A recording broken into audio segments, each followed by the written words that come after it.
Ladies and gentlemen, get in here. Murder Church on the air, Sunday morning, 9 a.m. And here we are. Yep, episode 36, Phil Spector Hollywood murder trial is commencing as we finally have a new witness to look at here. And it's a senior criminalist from the LA County Department of Coroner, and her name is Janie Lintemoot. I believe I've got that correct. Takes the stand. We're going to see how long we spend with her. And we're going to continue this thing. Thanks everyone for sharing this out this morning on X, on Twitter, through YouTube, on any of your socials. I really appreciate that. Just spreading the word with Publicly Buzzed gets us going. And yeah, coming at you this morning. Let's go.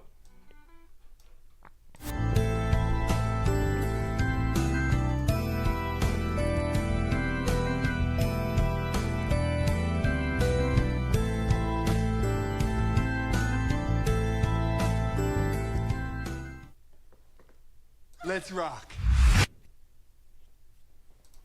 Yo, good morning, everybody. I'm trying to wake up is what I'm trying to do. I'm gonna have to go get some coffee quickly. My eyes, I can barely even keep them freaking open. What is up, everybody? Good morning, good morning. Thank you all so much for being in here. I appreciate it. Appreciate her. Hey, we appreciate her around these parts of button here, man. I'll tell you right now. I had a great weekend. Hope you've had a great weekend as well.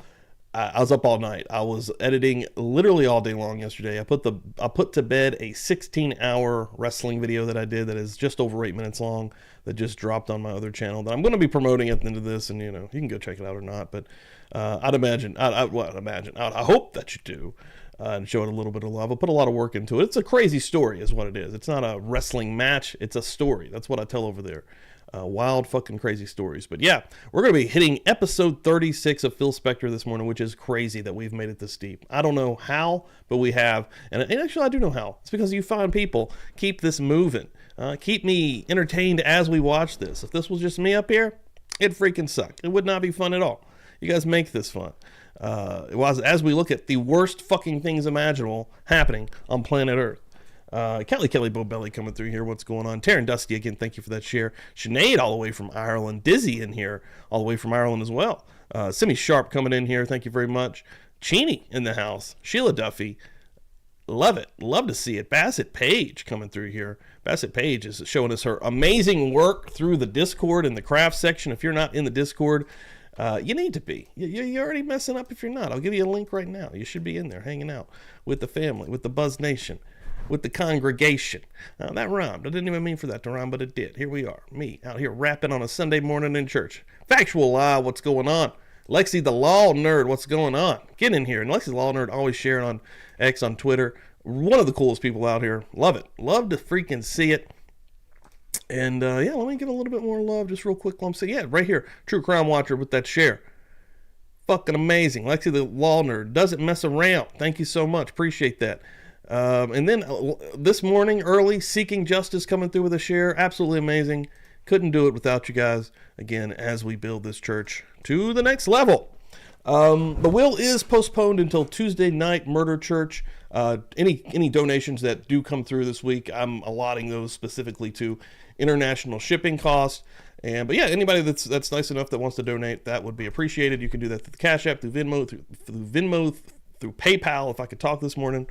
Whether that's gifting out memberships, giving cash through supers here on YouTube, all of that is appreciated. I actually got an envelope yesterday for Pammy. I'm going to send her 2 of these stickers. Pammy's got 2 of these bad boys coming. I'm going to be doing some more giveaways. I wish the camera could pick that up as well as the other one. It won't unblur it. It's goofy as hell. You can see how dope that is. The Kitty Priest. She's going to get 2 of those mailed out to her for winning a spin a couple of weeks ago. I think it was 2 weeks ago, actually, on Sunday. So I'm getting that out tomorrow. Those stickers out tomorrow to Pammy, which I haven't seen Pammy in a minute. I hope Pammy's okay. And then I'm sending out Monday, Tasha, to Canada. I've got you a shirt going and ready to rock and roll, babe. So, hell yeah. Well, without further ado, guys, I do have to go get some coffee. I'm going to get this started again. We're going to jump right in here. We got an hour with Miss Janie Lintemoot. I believe I'm saying that correctly. Another criminalist. She's a senior criminalist from the LA County Department of Coroner. Before we do get rolling, before I do forget anything, the bells. Let's get that going. You thought I forgot, didn't you? Nah, not today, my friends. Not today, my friends. Simi Sharp in the house. Where's the Pickles in the house? BGOG in the house. One thing, Friday night we watched Jason, Friday the 13th, Part 6, Jason Lives. Had a great time. It was awesome. I did take that down immediately just because Jason is a contentious franchise in general. It's in litigation between two gentlemen anyways all of the time. So I didn't want that to stick around and then somebody to get pissed that it was on the internet, even though we watch a lot of crazy shit on there. I know. But the only place that you will be able to see that one is on Patreon. I'm going to drop that on Patreon later today after Murder Church. So get on the Patreon if you would like to see the Friday the 13th special that we did on Friday night, which is the entire Jason Lives Part 6 film on Kick. And again, that is it's off. It's gone. Can't do it. Cannot get that again. You will never see that unless you go to Patreon. Patreon's $5 a month, which you get a lot of cool stuff. And anybody that members up here, you get a lot of cool stuff too that is exclusive to you that nobody else gets. And I'm trying to put a lot of work in on that. But let's rock and roll. Let's get in here. I'm rambling. I'm going off the rails here, baby. Let me make sure I got the sound working. I'm going to go fix me a coffee.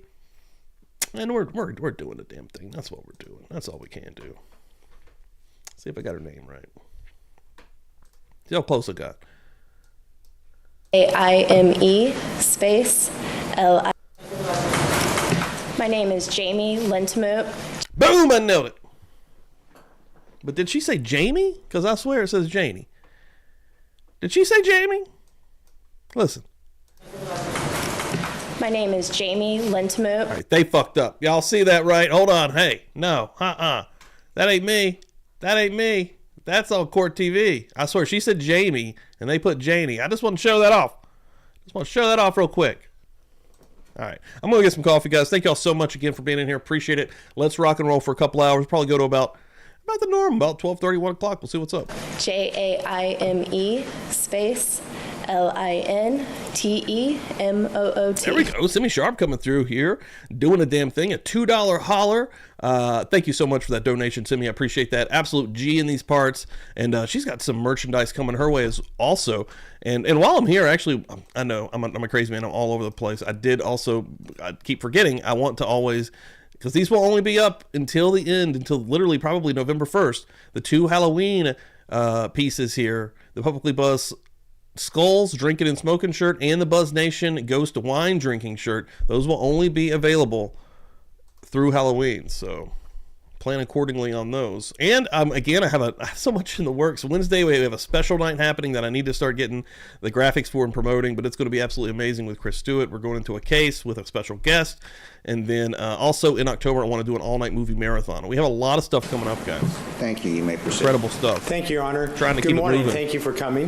Good morning. Thank you for being patient. I think you were here a good part of yesterday, weren't you? Yes, I was. Okay. Could you tell us let's what get you some do for a living? I am a senior criminalist at the Los Angeles County Department of Coroner. And tell us about Love your you, Simi. background and Thank you. training and experience for that position. Man. I have a Bachelor's of Science Dizzy in here this morning. Forensic Thank you, Dizzy, Chemistry for modding. I appreciate it.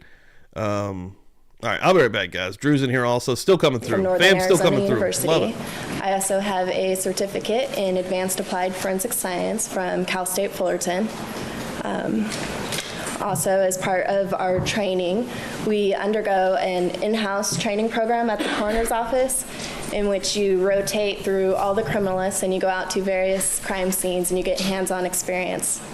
How long have you been with the coroner's office in that position? I've been here almost 6 years. So if I asked you what your job was on February 3rd, 2003, you had the same job, correct? All right, we're back. Yes, I did. Okay.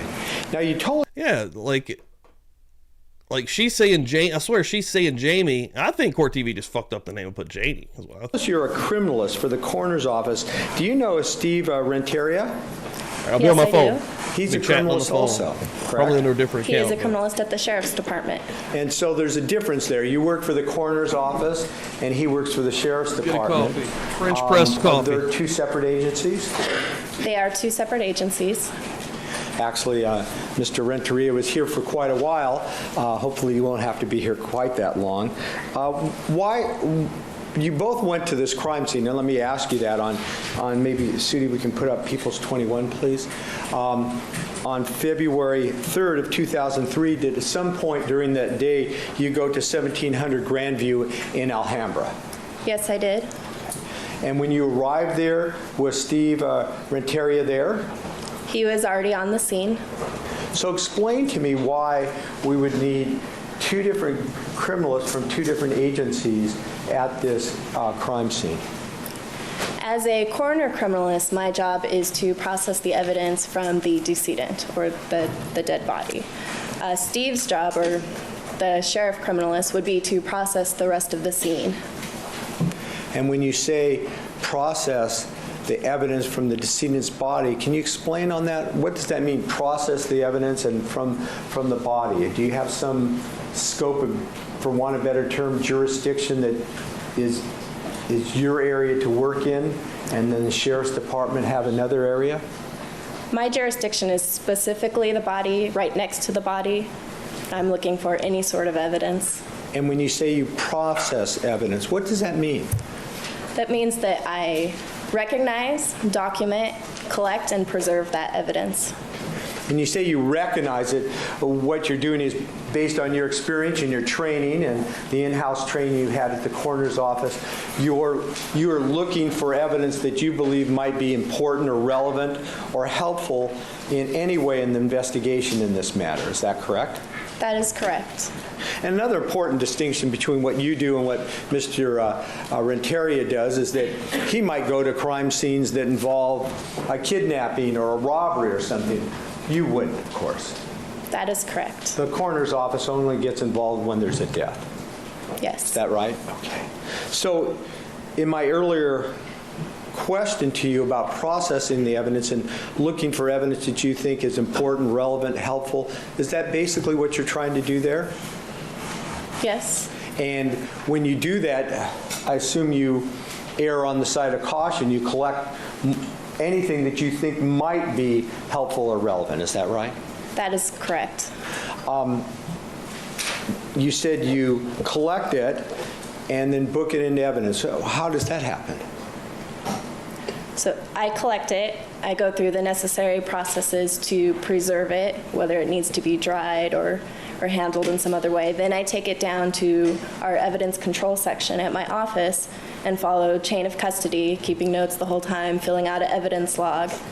And then once it goes to chain of custody, it's out of my control. Now, chain of custody, what does that mean? Chain of custody is an evidence log, well, at our office is an evidence log that we use to keep track of that evidence item. So from the time that it is sealed to the time it goes to another department for analysis, everybody must sign that log. When the evidence is received into evidence control, when somebody comes to pick up that evidence, when someone opens up that evidence.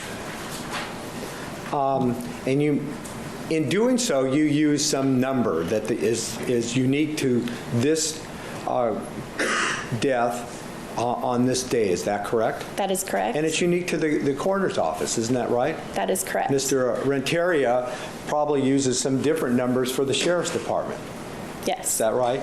And in the case that we're dealing with, you used a number of 03937. That was regarding Lana Clarkson, correct? The coroner case number was 2003-00937. Okay, thank you. Now, again, inviting your attention to February 3rd of 2003, what time were you first notified that you might be going out to this scene in Alhambra? I was notified at 12:30 in the afternoon that there was a case at scene where they were wanting a criminalist to come and process evidence. And who told you that, and when did you eventually go out there? I was notified by my boss, supervising criminalist Dan Anderson, and I did not respond to the scene until 5:30 that evening. Why? Why so late? There was a delay. I believe that they were waiting for a search warrant, and also the sheriff criminalist was processing part of the scene.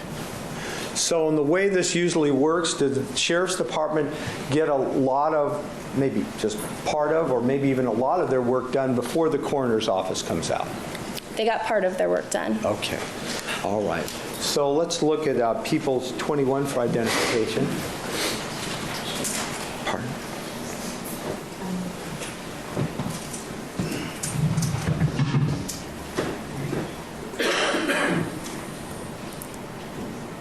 Is that where you went? Do you recognize the scene shown in either of those photographs? We have people's 21 up for identification, photographs A and B. I recognize the residence in photograph B. Okay. And that's where you went that day, is that right? That is correct. And did you go alone or did you go with other people? I went with other people from my office. How many others and who do you recall? There were 4 or 5 others. Okay. And do you remember who they are, what their jobs were? Yes. Along with us was coroner investigator Barbara Nelson, deputy medical examiner Louis Pena, supervising criminalist Dan Anderson, coroner photographer Richard Grijalva, and myself. So your boss went out with you, the person that called you to go out there. He went out there too, is that right? That is correct. And did he assist you in some way or just supervise and you collected whatever evidence you thought was relevant? How did that work? He was mostly there for observation, but he did help move the body when it needed to be moved. So the gathering, collection of evidence, and then later booking it was, for at least the coroner's office, was mostly your responsibility that day. Is that correct? Yes. Now, you mentioned a couple others, and we've all spent some time with Dr. Pena, so we know why he was out there. But you mentioned an investigator. Yes, there was an investigator. And his name again? Her name was Barbara Nelson. And what does an investigator do from the coroner's office, and why was she there? She is the eyes and ears of the medical examiner. Her job is to take down the story, sometimes collect evidence. Would she assist you in some way in collecting evidence if you asked her to do so? She would. All right, and the coroner's investigator also at some point usually prepares some type of report that's included in the autopsy report. Is that fair to say? That's true. Okay. And then I think the last person you mentioned was a photographer, correct? Correct. So now the Sheriff's Department has a photographer out there also, right? Yes, they do. Okay, but your department had a photographer. Why the duplication? We're focusing on the body specifically, while their photographer is documenting the whole scene. So who would direct your photographer, by your photographer, of course, I mean the coroner's department photographer, to take various photographs? Is that your job at a crime scene where you're working like this one? Yes and no. When he goes into the scene, he's going to do what the protocol is, take overalls of the body. And then when it gets to the more detailed evidence, it's my job to direct him as to what photographs to take. Now could we look at People 61? When you arrived at the scene, you went into the residence, is that correct? That is correct. And we're going to put up, with the court's permission, People 61 for identification and ask you if you recognize the 2 photographs, what's shown in the 2 photographs in this exhibit, People 61. Do you recognize them? I do. And could you describe a little bit what you recall? When you arrived at the scene, is this what you saw with respect to the decedent, Lana Clarkson? Yeah, that is the photograph of Miss Clarkson slumped over in the chair. It's exactly as I saw it when I entered the residence. Do you recall finding or seeing a gun underneath one of her feet? There was a gun located underneath of her left ankle. You recall seeing that there. Is Yes. that right? Yes, I do. How about as we look at photograph, well, it's in both photographs, perhaps better in photograph B, we see a leopard skin purse here. Do you recall that there at the time? Yes, that purse was there. And with the court's permission, could we go to People 62 for identification? Here are the 4 photographs in this exhibit, 62, A through D. Do you recognize each of the scenes shown in this photograph? I do. Okay. And this is the handbag that we're talking about? The purse. And now you told us earlier at the beginning of your testimony that one of the responsibilities you have working for the coroner's office as opposed to the sheriff's department is for the personal property of the decedent at the scene. Is that right? We do collect personal property, yes. So would this handbag fall into that category? Yes, it would. And eventually, did you collect it for the coroner's office, book it into evidence, and give it the appropriate numbers? I did. I collected it as evidence, not personal property. Okay. Tell us, to the best of your recollection, how this handbag was draped on Miss Clarkson or the or the chair, if you recall. And with the court's permission, may I approach? We have our laser lighter here. Okay. As I understand it, you push this button at the top, and as you see, it'll point. Okay. So if you'd like to use that in any of your answers to my questions this morning, please do. Please describe to us how this handbag was on Ms. Clarkson in the chair, if you could. The purse, as you can see in the photo, is a leopard print purse, and it had a long strap. And the strap of the purse was located on her right shoulder, which would be right in there. The bottom of the purse, or the leopard print part of it, was resting on the ground next to the chair, but it had been flipped backwards so that the front of the purse was in the back and the back of the purse was in the front. The strap from the back of the purse was coming up between the side of her body and the right arm of the chair, and then draped over the shoulder. Okay. Wow. Would it assist you to enlarge? It's amazing what we can apparently do this. Sudi can do this. Enlarge photograph A around the Miss Clarkson's shoulder there, like that. Yeah. Does that help you? Thank you, Sudi. So this is the back of the purse here, and the strap coming up. It goes back behind her shoulder, over the top, over the arm of the chair, to the front of the purse. So it appears that the black strap, this leopard skin bag has a black strap, correct? That is correct. All right. And it was, even as we see it now in this photograph A on People 61, was over her shoulder. Is that right? Oh, 62. Sorry. Thank you, Sudi. Correct? That is correct. Okay. And in some of the other photographs, B, C, and D, we see that they, maybe we can go back to all four. The handbag at this point had blood on it at some point, correct? It did. And did that affect how you eventually recovered it and handled it? Yes. And how's that?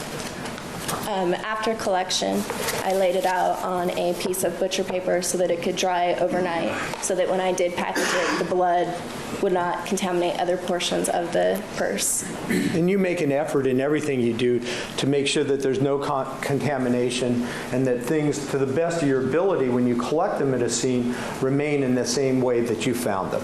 That is correct. It's not always possible, but is that your goal?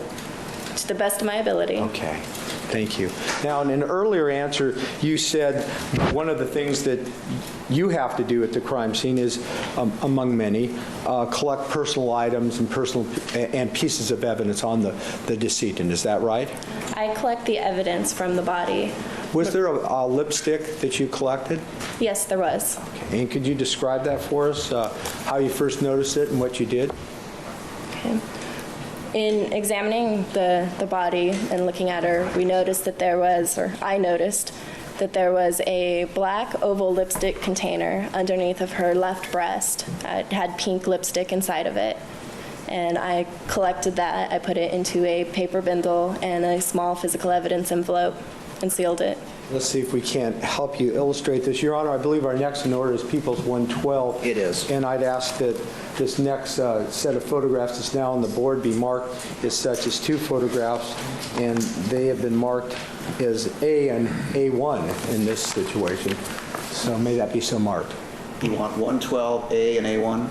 Well, that's how they're pre-marked, so I don't have much of a choice. Well, it could just be one. It's no different really than any of the other photos. It's 112, which is a photograph containing two photos, if you will. Great, thank you, thank you. Ms. Lindemuth, I'd like to invite your attention to People's 112 for identification, and if it'll assist you in any way, I think Sudi can highlight or enlarge any of these portions of these photographs. Is this what you were talking about when you recovered the lipstick? Yes, it is. And where exactly did you find this lipstick? The lipstick was underneath her left breast. You can just see it right here, the edge of the container. And did you take some precautions In recovering that, how did you do that to, again, preserve it? Very carefully removed it with gloved hands and placed it in a paper bundle. As we look at this photograph, and this again is one of the two photographs in People's 112, we see a white spot there on the black dress. Do you see that? Yes, I do. Did you recover some small piece of white? No, actually, a little. There we go. Did you recover something that looked like that at the time? I'm not sure that's it or not, but something on. Something very similar. Okay, and I think we have some photographs that may highlight that. May we mark as People's 113? This is 3 photographs, A, B, and C. It's 113, please. So on. Thank you. And maybe we can highlight that portion of photograph C. Sudi? Okay, thanks. Morning, Annie. So could you tell us, with respect to this small piece of white, what did it look like? It was a piece of white, hard material. It was about 1/8 of an inch in size, comparable to maybe an apple seed. It was located on her abdomen area on top of the black slip dress. That's a fuzzy picture of the Okay, maybe we're better item. off at this one. Right there. Okay. And so you noticed that you collected at that point instead of later because if you move, eventually the decedent's body was going to move, correct? Correct. That's part of what the coroner's office does. Is that right? That is correct. So you wanted to get this piece of evidence at that point in time? Yes, that was one of the first items I collected. I did not want to risk it being lost. Okay. And what did you do to collect that? With gloved hands, I picked it up and placed it in a paper bundle and then into a small physical evidence envelope. And then later identified it with the same coroner's case number that we've talked about and it was booked into evidence, correct? That is correct. Now, at the coroner's office, they must have some kind of evidence locker or evidence property department, is that right? That is true. Can you explain that just a little bit for us? We call it the evidence control room. There are 2 evidence custodians who monitor all the evidence coming in and going out. They control the evidence logs, making sure that people sign them.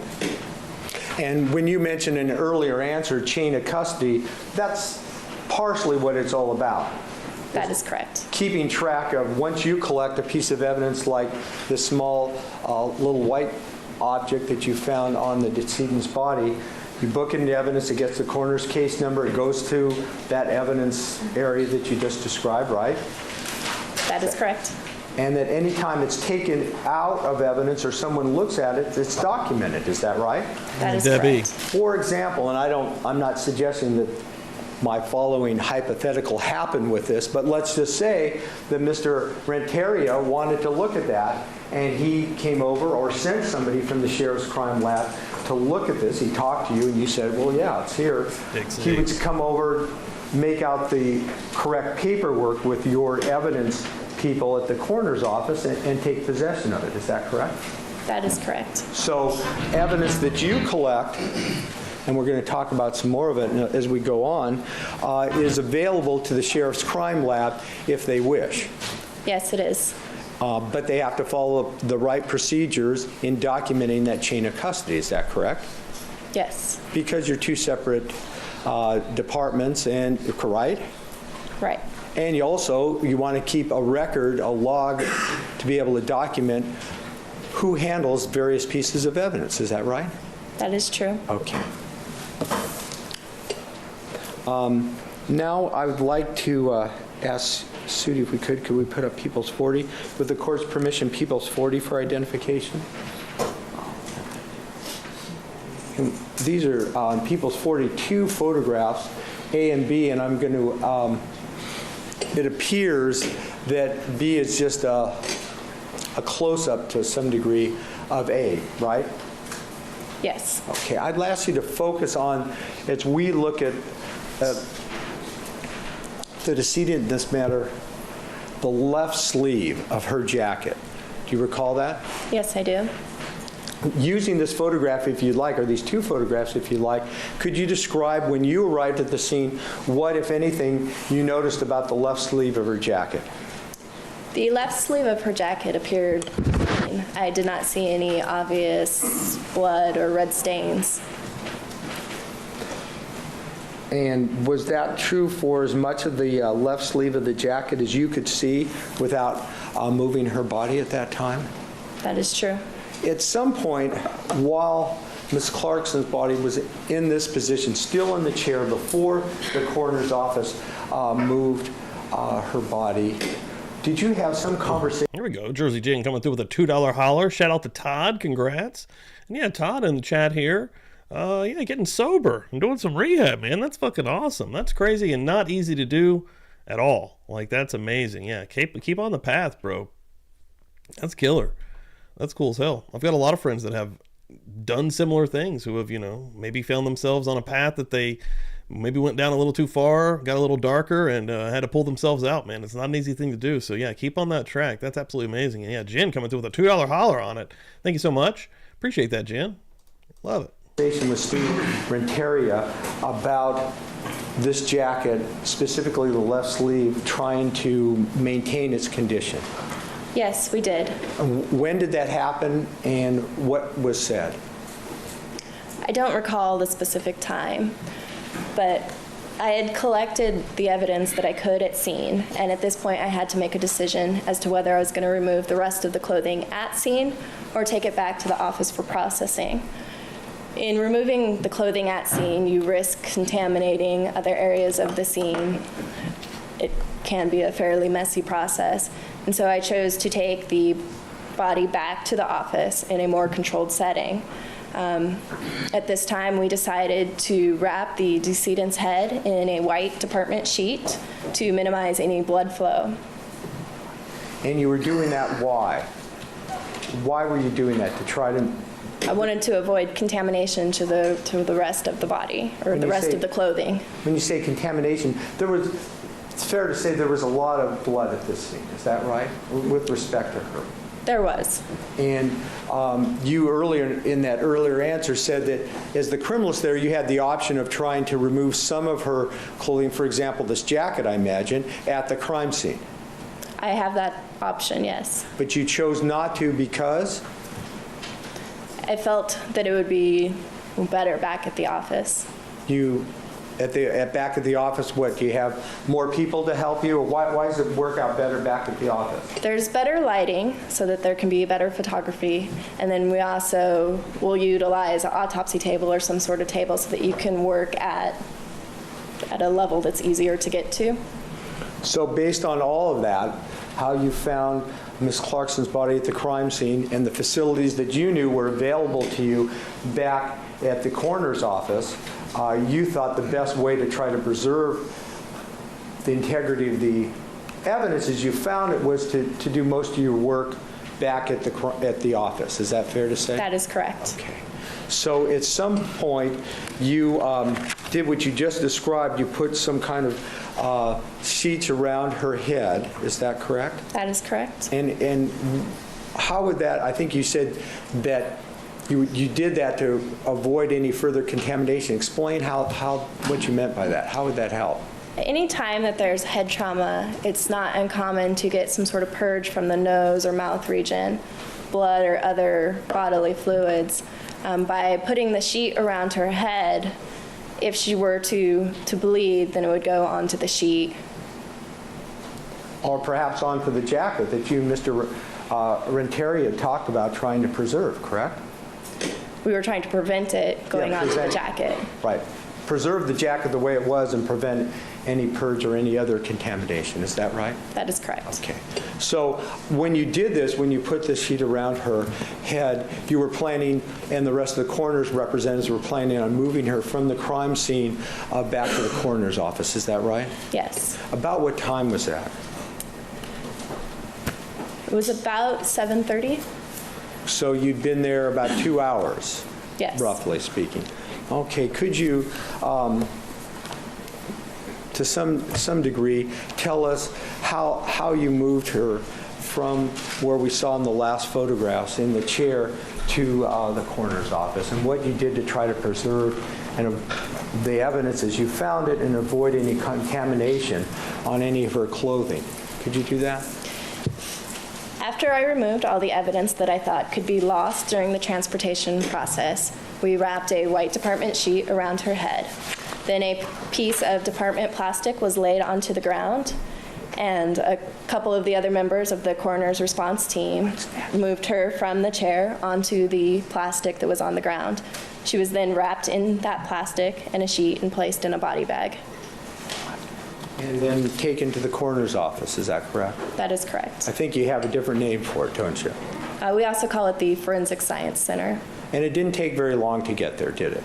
About 10 minutes. 10 minutes. All right, it's not far from this scene in Alhambra, correct? Correct. Now, a number of people helped you do this, and you used, is that right? That is true. And you used, obviously, a coroner's department vehicle to do this. Correct. We had a coroner's van with us that day. When you arrived at the coroner's department, the Forensic Science Center, with the body of Lana Clarkson, First time we've seen did you creepy continue ghoul to try Phil to this handle morning? Her remains in a way that would not Still there. contaminate any of the other evidence and preserve it the way you found it? Yes. What did you do to achieve that? When we got her back to the office, we unwrapped the sheets and removed the towel from her head. At that point in time, there appeared to be no contamination.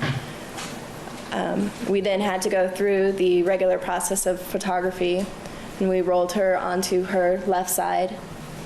And at this time, she did purge from her nose, and the purge got onto the left side or the left sleeve of the jacket. So when you arrived at the building, do you have certain things that you do to continue your investigation? Is that fair to say? That is correct. And could you just generally outline what is done in a situation like this when you get back to the coroner's office with decedent's remains to continue your job? I mean, you're still investigating. Is that right? That is correct. So tell us briefly what you do, and then we'll talk about what happened here. I conduct another examination. More photographs are taken to document the state Hey, Brooklyn, thank you for that share. Appreciate of it. the decedent once she arrives. It really helps out, guys. I'm then looking for other evidence and starting to remove clothing and take other items of evidence off of the body. And when you arrived at the coroner's department, and I guess you took the sheet off of around her head, is that right? That is correct. Okay, and at that point, at least initially, there hadn't been any further contamination or bleeding or purging, is that right? Yeah, not at that point. Okay, and then you said that to continue your investigation, and really what you're doing is trying to document anything that you see because See it if I might burn be my face evidence, off. isn't that right? That is true. Okay, so at some point you rolled Miss Clarkson's body over, and then she bled from her nose. Is that right? That is correct. And did that, as a result of that, did that contaminate or get blood on the left sleeve of the jacket that you and Mr. Renteria had talked about? It did. There was blood on the left sleeve of the jacket after the body had been rolled over. But I documented this in my notes. I had photos taken of the area. Okay. And with the court's permission, could we mark one additional piece of evidence or photographs at this time? As People's 114, it's 3 photographs, A, B, and C. So marked. All right. Now we have People's 114 on the screen, photographs A, B, and C. Could you please explain what you did and other members of the coroner's department did at the Forensic Science Center, the coroner's office, with Miss Clarkson's remains when she arrived there? And does any of these photographs illustrate what we're talking about? These photos were taken after Ms. Clarkson arrived back at the Forensic Science Center, after we had opened up the department plastic and removed the sheet from her head. The first photo, A, is a photo of her being moved onto her left side. The other 2 photos are taken after this process. And as a result of this, as a result of what happened that you've described here at the coroner's office, once you've got Ms. Clarkson's remains there, the jacket wasn't in the same condition as when you saw it at the crime scene. Is that correct? It was not. And to the best of your ability, could you describe how it was? How did it change? What had happened to it? The main change, or significant change, was that there was. Should have missed this. I went to go look at the fan funding real quick, and I think this was done probably before I went live. These usually disappear if that happens. Jennifer J25, member for 12 months, also awesome. Thank you very much. A whole year. Amazing. Steve, there's a huge update to the story of the 3 Chiefs fans that froze to death in their backyard. I've seen a little bit of talks about that. I covered that earlier this year, actually. I think it was like February. And I believe, they going after the drug dealer? I think I heard. Trying to go after the drug dealer. Makes sense. As blood now, or purge, on the left sleeve of the jacket. That was not there prior to our moving bad shit selling the people. decedent.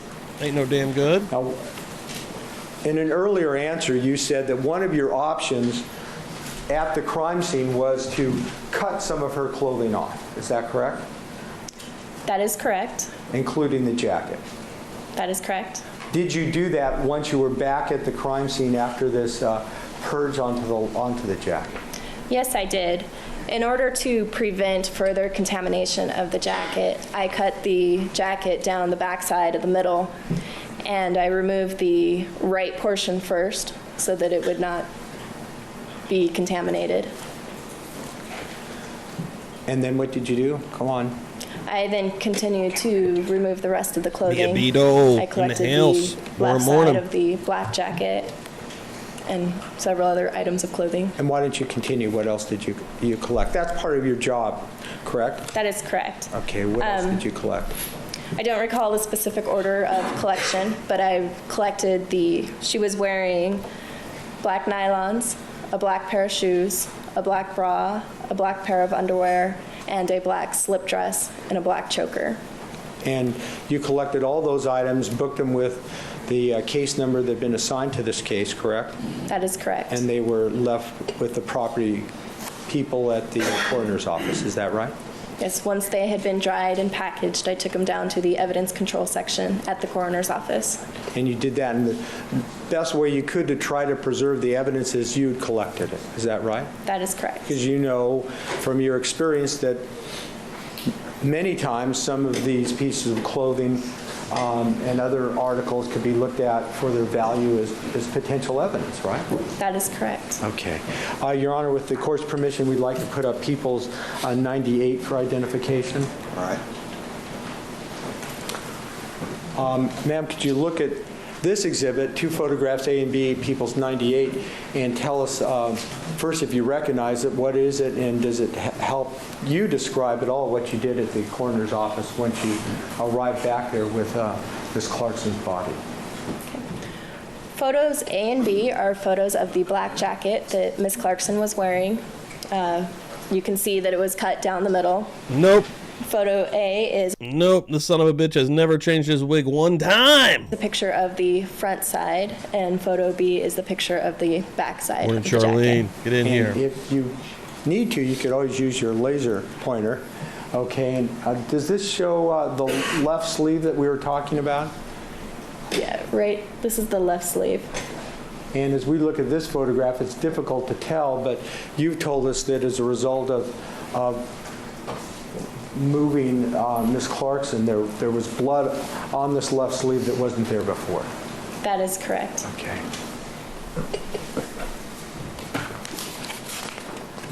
Among the other things that you collected, I assume, I think you mentioned the dress, is that correct? That is correct. Okay, with the court's permission, could we put up People's 97 for identification? People's 97 is 3 photographs, A, B, and C. That's why I do this. First, That's I'd why I ask give you us if some of you've these seen this wigs. before. You may have seen it. Gotta get a little before it extra had all feel the little arrows all wig. over it.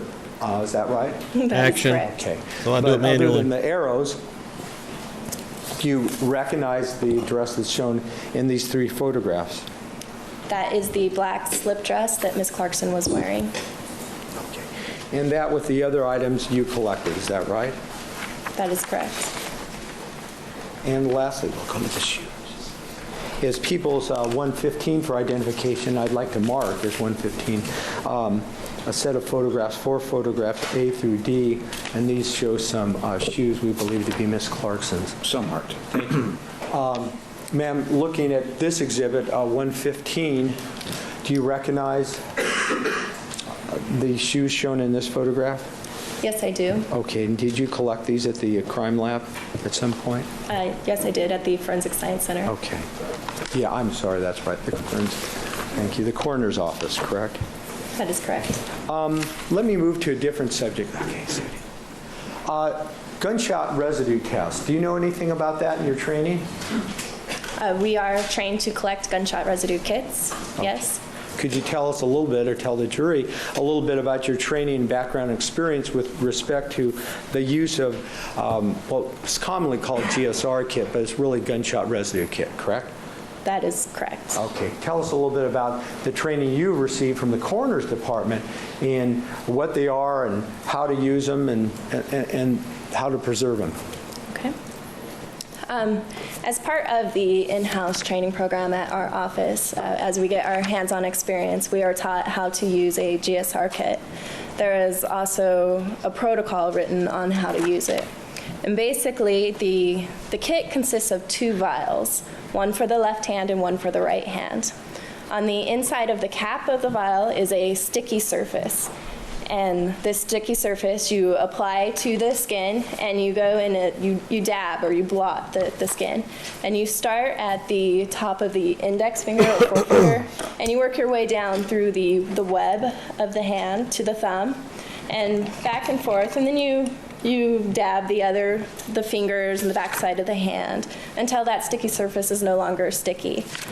Part of the protocol is also to avoid any blood or wet surfaces while collecting the GSR kit. In this case, when some point after you went out on February 3rd, 2003 to 1700 Grandview in Alhambra, did you administer one of these GSR kits in some fashion? Yes, I did. Do you, by any chance, remember the number of it? They all have different numbers, right? That is correct. Okay, and that's so that they can be kept track of, and the results of what you do in your testing can be kept track of. They're unique to each single kit. Is that right? That is correct. Okay, so do you remember this kit number? The specific number of this GSR kit was B6305. And how did you use, what did you do with that kit? I applied it to both Miss Clarkson's left and right hand. When did you do that? Back at the Forensic Science Center, the coroner's office, or out there in Alhambra at 1700 Grandview? I did this at the scene. So at the Grandview address? Yes. Why? Why did you do it there instead of waiting to come back? I mean, it's I don't know. Is there some reason you do it at the crime scene and not at the coroner's office? Gunshot residue is one of those types of evidence that could be lost during the transportation process. So it's always best to collect it at scene as soon as possible. So you're worried that, well, let me withdraw that and ask this. To your knowledge, and you're a criminalist, are the gunshot residues little bitty, little particles? Yes, gunshot residue are the tiny particles that are emitted from the barrel of a gun or a firearm when it is discharged. And the particles consist of burnt gunpowder, unburnt gunpowder, and tiny metallic particles from the primer. The ones that they're specifically looking for are the particles of lead, barium, and antimony, and that's what our GSR kit is designed to pick up. And you said in an earlier answer that you did this at the crime scene because you were worried that? I was worried that it could be lost. Any kind of movement or rubbing the hands, you rubbing Miss Clarkson's hands, any movement could brush off those particles? There is that possibility, yes. Okay. So that's why you did or administered the test to Miss Clarkson's hands at the crime scene, is that right? That is correct. Okay, why don't you briefly tell us what you did to administer the test? Okay. Well, the first item of evidence that I collected was the white particle from the dress. And then I collected the GSR kit, which was B6305. I put on a fresh pair of gloves, took out a vial for, I don't recall whether it was the left or right hand first, and started with one of the hands. I then changed my gloves and did the other hand. Once it was completed, I sealed the GSR kit. So it could be analyzed later. That is correct. In that answer, you said, I think you seem to be somewhat careful to tell us that you changed gloves at some point during this procedure. Is that right? That is correct. And then you changed gloves again before you did the other hand or used the other swab. Is that right? That is correct. Why? I don't want to risk contaminating. If I touch one surface and then touch another, there's a possibility that I could transfer gunshot residue from one hand to another. So you're just being careful as a criminalist. Is that correct? That is correct. Okay. Did you wear gloves throughout your time at the Grandview address? Yes, I did. And why is that? The same reason. Throughout the whole night, I was constantly changing gloves so that I could avoid possibly contaminating other evidence, and for also safety reasons. You don't really want to handle bloody objects with your bare hands. But from the scientific standpoint, in that answer, you said that throughout the evening, not just with the gunshot residue administration of that test, you changed gloves, but throughout the evening, you changed gloves. Is that right? That is correct. And again, in an effort not to contaminate one piece of evidence or one test or one movement to another. Is that right? That is correct. And is that pretty much standard procedure? That's what you're supposed to do. Is that right? Yes. Could I have a moment, please, Your Honor? Thanks. Just a couple more questions, Mr. Jackson reminded me. With the GSR, the stuff that comes out of the gun, it comes out of, I think you said the barrel, right? It does come out of the barrel. It can come out from other parts of the firearm, too, any opening. For example, with a revolver is different than an automatic handgun, right? That is correct. Okay, and how would that be different with respect to the GSR that might be emitted? Well, every firearm is different, so the distance and the area where that gunshot residue might come out could vary from firearm to firearm. And with a revolver, with the area around the cylinder, it could come out there too, correct? That is correct. Okay. At some point, did you administer some type of tape lift while you were at the scene or back at the coroner's office off Yes. of a dress? Yes, I did. Could you describe exactly what you did and when you did it? Okay. The specific time, I don't recall. I would Just have to- generally, were you at Yeah. the Alhambra address or were you back at the Forensic Science Center? I was back at the, I was at the scene at the Alhambra address. During the course of my examination of the decedent, I observed some small fibrous materials on the abdomen of her dress. And after the collection of the white particle and the gunshot residue kit and a couple other things, I performed a tape lift. It's basically a sticky adhesive material that you apply to the area in question, and I collected that small fibrous material. What portion of the dress would it help if we looked at one of our earlier exhibits for you to tell us what portion of the dress you did this tape lift? Sure. Okay, well, let's see if we can't find one. Why don't we look at People's 40, please, Sudie? Probably photograph A.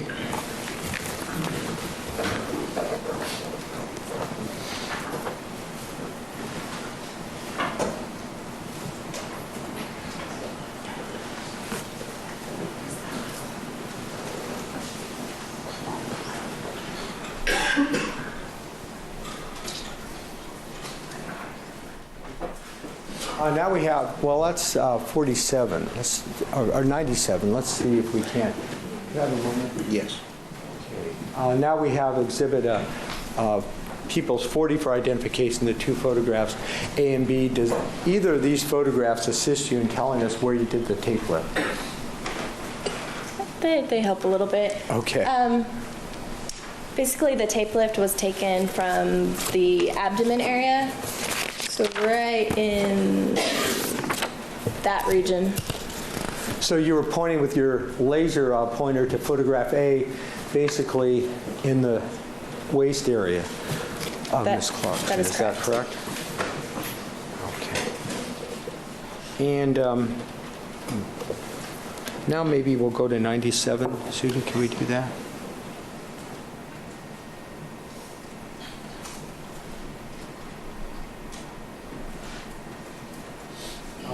Now looking at 97, these three photographs, A, B, and C, the same dress, but actually, obviously, after it was recovered, right? That is correct. And probably after it's been to the sheriff's crime lab with all the arrows on it, right? That is correct. Okay.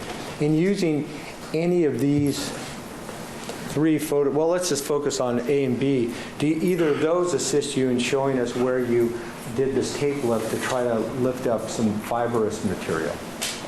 The region that I collected the fibrous material was kind of right in here. In the middle? So right in the middle of the dress. Okay. And you were trying to pick up some fibers, is that was right? Or maybe any other little white pieces like you collected? Is that correct? Yeah, whatever fibers were there. Or Based on your experience as a criminalist or coroner, would that lift disrupted any blood that might have been there? Or any little spots? part of our protocol for collecting a tape lift is to avoid any wet areas or obvious blood areas. So the chance that it picked up blood is not likely. At least that you could see, right? That is correct. Because you looked and you didn't see any there, but I mean, I guess anything's possible. Could have been small, very small little spots that you might not have seen. Is that right? That is correct. Okay. Thank you, Your Honor. Nothing further at this time. Thank you. Cross-examination. Oh, shit. Who we getting? Oh, Bodley. Morning, Ms. Lindenwood. How are you? Pleasant surprise. Good morning. Okay. You're not going to be here 5 days, I promise. Sure, what's up? Get in here. All right. I'd like to just get a little bit of the time frame of exactly what you did and what time that you did it. And you can refer to your notes if you have them. Just let me know when you're going to do that, okay? So that we Okay. have it on the record for Your Honor and for the court. Okay. Now, you said that you got to the scene about 5:30. That is correct. Now, you called it a crime scene. Had you made a judgment as to whether or not it was a crime scene? When I respond to a scene, it's always considered a crime scene. Okay, so that's a prejudgment that's made, and you collect evidence because you hope to make sure that it's preserved properly in case there's a trial of somebody, correct? That is correct. Okay, and so that indicates to you that you have to do your best to take as much care as you can at the scene, correct? Correct. Now, when you got to the location of the house, there were a lot of detectives there. There were. Did anyone tell you to go away and come back later? They did not tell us to go away, but we were not allowed entry for another 30 minutes or so. Okay. So even though you got there at 5:30, is it fair to say that the first time you actually got to the body was about 6:12 or so? It was around 6 o'clock. About 6 o'clock. So you did not start, so you were waiting outside. That is correct. And you left at 7:30, correct? That is correct. And did Dr. Pena leave with you? Yes, he did. Okay, so he would not have left therefore at 8:30 or so. He would have left at 7:30 with the whole group, which left together. Yes. Correct. So that you were processing the scene then for about an hour and a half, correct? That is correct. And that included removing evidence, correct? Collecting it? Is that a yes? Yes. I'm sorry, yes. We all do that. Collecting it, correct? That'd be a good That one. is correct. Trying to preserve it. Yes. And later at the very end, removing the decedent Way to to do take it. her back to the coroner's office or the forensic sciences lab building, correct? So you started at 6:12, and correct me if I'm wrong, but about 6:36, you took a swab from the right wrist of the decedent, correct? May I refer to my notes? Yes, please. Your Honor? Yes, you may. Well, of course. Judge Dowhard will let you look at your notes. Yes. He's a gentleman. At 6:36, I collected a swab from the right wrist. I said he's a gentleman. Yippee-ki-yay, motherfucker. That you collected from the right wrist. I collected some red stains, possible blood spatter from the outside of the right wrist. Okay, and then at 6:45, you collected blood, what you thought could possibly be blood spatter. I think in the notes you have it as splatter, but we all do that also, put the L in, it's easier. But blood spatter from the left wrist, correct? That is correct. Okay, and then at 6:47, you collected the tape lift from the abdomen area of the slip dress. That would be this area right here, right? That is correct. Okay. And then at 6:52, you took oral swabs from the mouth of the decedent, correct? That is correct. Okay, now, when you were doing that solely at the body, correct? Yes. And there were no detectives helping you in any way at that time, correct? There was no one outside of coroner personnel handling the decedent. The sheriff criminalist was present. But no one was handling the decedent, correct? That is correct. No one was handling her purse, correct? That is correct. No one was looking at her purse, correct? That is correct. Okay, because They could have been looking at the purse, but they weren't handling it. the purse. Because under the law, the coroner has the jurisdiction over the body, and that's what you were there to do at that time, correct? That is correct. Okay. And when you got there, the decedent's hand was on the purse, correct? The decedent's right hand was resting on top of the purse. Okay. Could we have put up, Jennifer, a previously marked exhibit, defendant's I.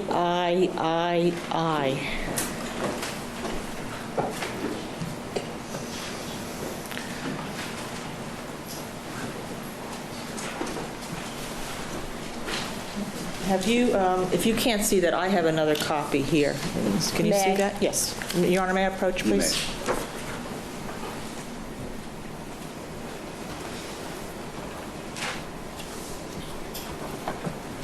Okay. Do you mind if I stay here? That's fine. Okay. Okay. I'll leave it with you. I'll leave it with you.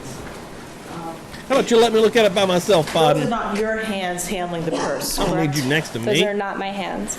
Because at 6:45 that night, you were actually taking wrist swabs from the decedent's, about 6:45, from both her left and her right wrist, correct? At 6:45, yes. Okay.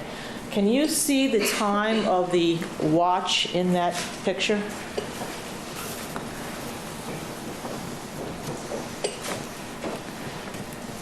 It appears to be around 6:45. And that was not happening at 6:45 at night on February 3rd when you were at the home, correct? This was the night when I was at the home, yes. Okay. Was that happening when you were there? I'm sure it did. When did you take the wrist swabs from her? I collected the wrist swabs at around 6:45, At the same time? at the same time that is on that watch. Well, my question to you was a detective handling the purse and near the right wrist of the decedent at the time you were collecting the wrist swabs? I do not believe that that is the detective's hand. You don't think that's the detective's hand? No, Okay. You know whose hand that was? I believe I do. Okay. And whose hand is that? I believe that is the hand of my boss, Supervising Criminalist Dan Anderson. Okay. So it would not be the hand of Detective Katz? I do not believe so. Okay. Now, were there taser wires on the carpet at the time you got there? There was a taser, yes. I don't recall wires specifically. Did you make a note of any taser leads under the foot of the decedent? No, I did not. Okay. And if you had seen that, would you have made a note?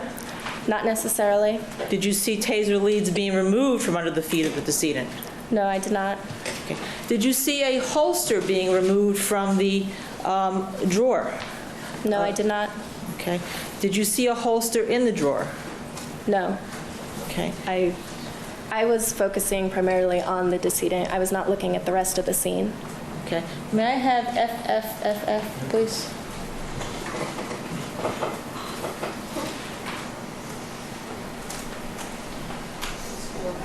Four Fs.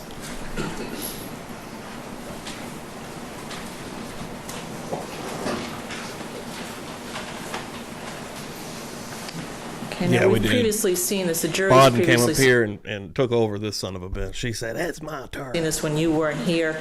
You in the kind of in the middle of the picture with your hair back? Yes. Okay. And do you see the? Can we go back to the full screen, please? Do you see the commode or a drawer of chest to the right? I do see the chest to the right, yes. Okay. Now, that does not have the number 2 of a crime scene notation, a yellow notation for collection of evidence in that picture on top of the commode at that point, does it? I do not see one, no. Do you see a holster in the drawer at that point? Not that I can tell. Okay. And in fact, did anyone point out to you at any time a holster in the drawer? No. Did anyone tell you whether or not, at the time you got there, certain evidence had been taken out or removed from the scene? Did anyone talk to you about that? I was not advised as to what evidence had been collected or taken from the scene. Were you advised whether or not any of the decedent's wrists were touched by the Alhambra police officers to check their pulse? Were you advised one way or another? I was not. Were you advised one way or another whether or not any of the decedent's wrists were checked by the Alhambra police officer to check her temperature? I was not advised. Okay. Now, when you took the swabbing from the right and the left wrist area, that is because you saw blood, correct? I saw what appeared to be blood, yes. And you wrote in your notes it appeared to be blood splatter or spatter. Spatter. Spatter, correct. Right? Correct? That is correct. Right. And you wanted to preserve that, correct? That is correct. But you didn't take it because you were doing any blood spatter analysis, correct? That is correct. You were just taking it to get samples of the blood that you saw on the decedent's hands and wrists, correct? I was collecting it as an external stain. Okay. For further testing as an external blood stain, correct? Correct. Not to determine whether or not it was not to determine whether or not there was a spatter pattern at all, correct? Correct. And as a matter of fact, you are not trained in that, correct? I am not specifically trained in blood spatter. I do understand general criminalistics. Okay. And you did not look at the decedent's jacket under a magnifying glass, did you? No. You did not use a high magnifying loop in any way, correct? No, I did not. Okay, and therefore I assume that you did not use a portable stereo microscope on the decedent's jacket at that time, correct? No, I did not. Okay. What you were looking for is things that you could see in the medical terminology, what you call as grossly or visually? Visually. Visually. That you would not need any external amplification or magnification for, correct? Magnification, no. Okay. Now, you indicated I think in your notes that there were some EMT or emergency medical services leads located near the decedent when you arrived there, correct? In my notes. Shit. Joanne, gifted out a membership. That's what I like to see. Hell yeah, Joanne. Thank you very much. Shall we get in here? Who got that thing? Young Black Economist. Hell yeah, nice. Hell yeah. Their membership must have just went out also. I know that they watched the new video, so hell yeah, they got membered back up. Welcome to the party. Oh yeah, Joanne. Start that thing out. Appreciate it. Give me the loot. Give me the loot. I'm messing around, son. Yo, Pokemon coming through here. Good morning. Bonnie Bailey coming through here. Good morning. That's what I like to see, folks. Thank you very much. Again, episode 36 of Phil Spector Hollywood murder trial. We are deep in this son of a bitch. We got a new witness up here. Court TV is calling her Janie. She calls herself Jamie. I think that they had a misprint here. Lintamut is the name, though, and it is a senior criminalist, and we've still got just a couple of minutes left, and we're going to see if she comes back for a part 2, like per usual with these witnesses, or if we'll get someone else. Thank you all so much for being here, though. Appreciate it.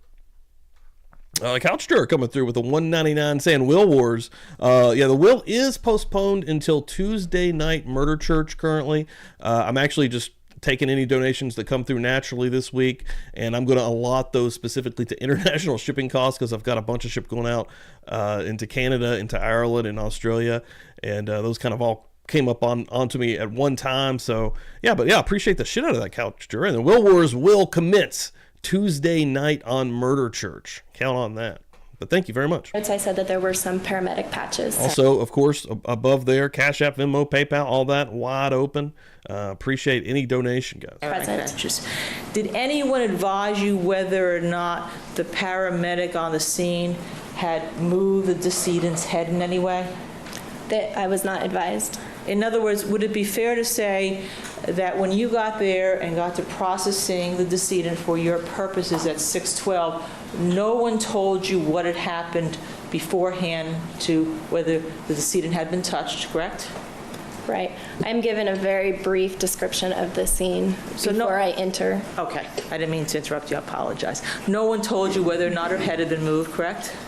That is true. All right. I would imagine you assumed there had been some activity around her because of the emergency medical patches, correct? That is correct. Now, was it within your jurisdiction to collect those patches? No, it was not. All right. Now, we were talking about this picture. Can you see the gun at the location of the decedent's foot in this picture?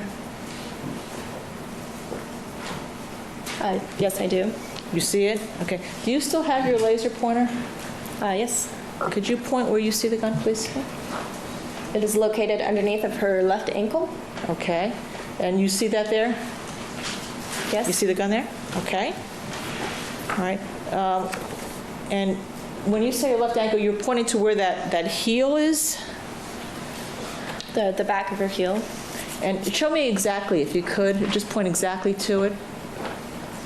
Right there is where you see in the gun? Okay.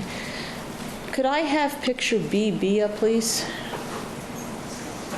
Defense BB.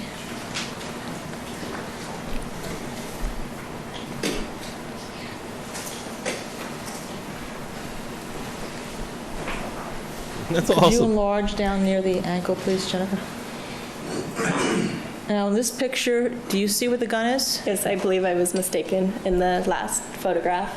Okay. So when you told us earlier that you had seen the gun at the location to the left of the foot, did you actually see the gun, or did somebody tell you it was there? I saw the gun. Okay. Did you make a note, as you did in your notes, as to the exact location of where you saw the gun, as you just had told the jury before we saw this picture? My notes generally state that the gun was located under the left ankle. Okay, under the left ankle. But when we looked at picture FFFF, you said you could see the gun under the heel, correct? Behind the heel. And that was not correct, right? The area that I pointed out was not correct. Okay. And did you know how many rounds were in the gun at the time you were there? I did not. And did anyone in front of you pick up the gun and show you the amount of rounds? No. Did anyone handle the gun when you were there? It was the detective and the coroner investigator's responsibility to look at the gun. But I'm asking you, did they look at it while you were there processing the decedent? I'm not aware. I was doing my job. When you were doing your job processing the decedent and the gun being here, did you see somebody come over, pick up the gun, and take it away? I don't recall. Jesus. Those hammer it down. She said no. If you had seen that, would you have put it in your notes? Not necessarily. Okay. But at this point, you don't recall whether you did or you didn't, correct? Correct. Okay. And you don't recall whether or not there were taser wires under her feet at the time, correct? That is correct. And you don't recall whether or not you had seen a gun holster being taken as evidence from the drawer at the time, correct? That is correct. We're going to go ahead and take our recess Okay. at this time. Ladies and gentlemen, keep in mind the admonition. We'll be in recess for 15 minutes. Thank you. Shit. All right, let's see what we got. Yeah, no, and she's definitely coming back. Part 2. Jamie, I think she said Jamie, and I think that Core TV got it messed up and putting Janie here. But we got 58 more minutes with Miss Lynn Moot here this morning. Number 95. This is video number 95 of like 230 some. We're not even halfway yet, folks. It's crazy. It's absolutely unbelievable. Everybody coming through here, really appreciate it. Hit that like if you have not. That helps us out here at Publicly Buzz. Gets the algorithm on YouTube cranking up just a little bit. And hell yeah, let's keep rolling. Keep going. Jurors, alternates, and the witness are present. Die Sir, hard. before you may Back proceed. after a 15-minute break. My Ms. Leslie, guy, I'd like to go my back dude. to another My picture favorite. of all of you at the scene. We looked at before GGGG. Now I'd like to look at FFFF. Gabby, morning. The quadruple F, I'm sorry. Oh. Now I'd like to have FFFF, please. Okay. Now, you mentioned that criminalist Dan Anderson, that would be this gentleman here? That is correct. Okay. You thought that that was his hand in the picture that I previously showed you where the gun was being looked at, correct? Yes, I do. And there's no doubt from your notes, because you documented that on about 6:45 you were looking at the about 6:36 you were looking at the right wrist of Lana Clarkson, correct? That is correct. And no doubt that you were looking at the left wrist about 6:45, correct? That is correct. Okay. Because that's why you do the notes, so that you can reconstruct for purposes such as this, correct? That is correct. Because I imagine that you go to a number of death scenes over the year, and without having notes, you wouldn't be able to remember exactly what you had done, correct? That is correct. Now, do you see that Mr. Anderson is wearing a blue coroner criminalist jacket? It is a black coroner's jacket. Black jacket, okay. And I apologize, my eyesight's not that great, I gather. Now, when I showed you the picture previously, and I don't have a scan on it, Jennifer.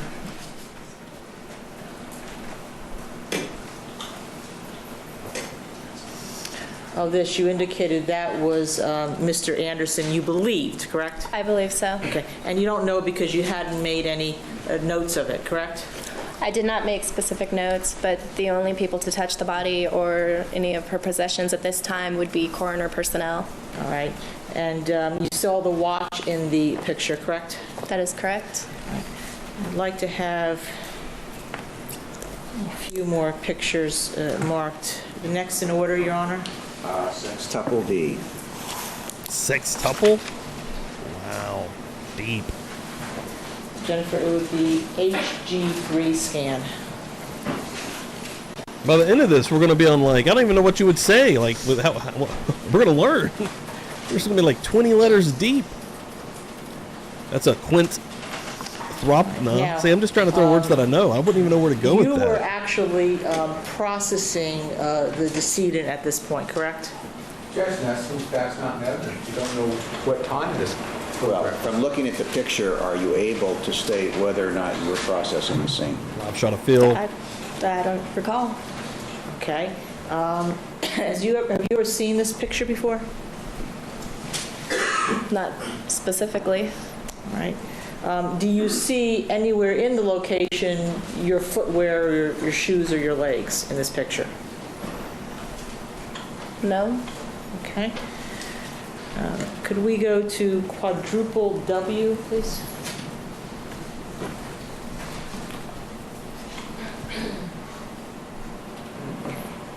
Now, do you see Never ending. in this picture your shoes, your footwear, or anything of that sort? Not that I can be certain of. Okay. Have you ever seen this picture before? No, I have not.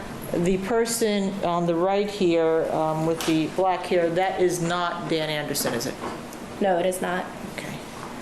Let's go to quadruple Y.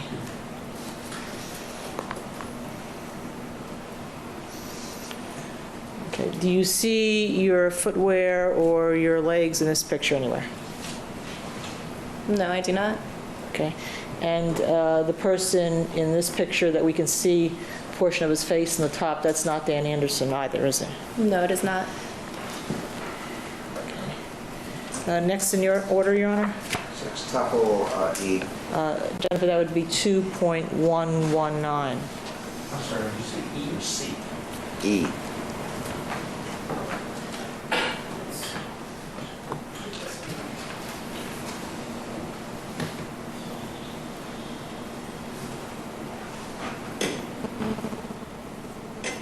I'm sorry, this one has been marked on. I'll say that then to the next one. This is V. I don't have a previous marking on that. I apologize. It's okay.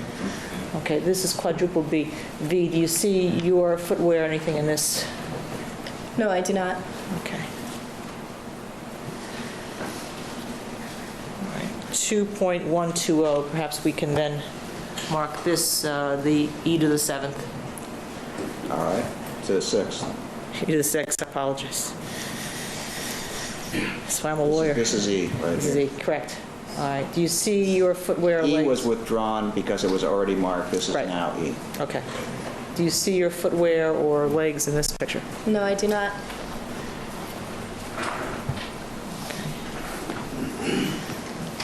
2.122.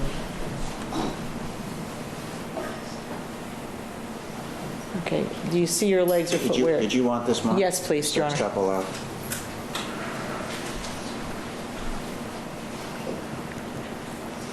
Do you see your footwear or legs in this picture at all? No, I do not.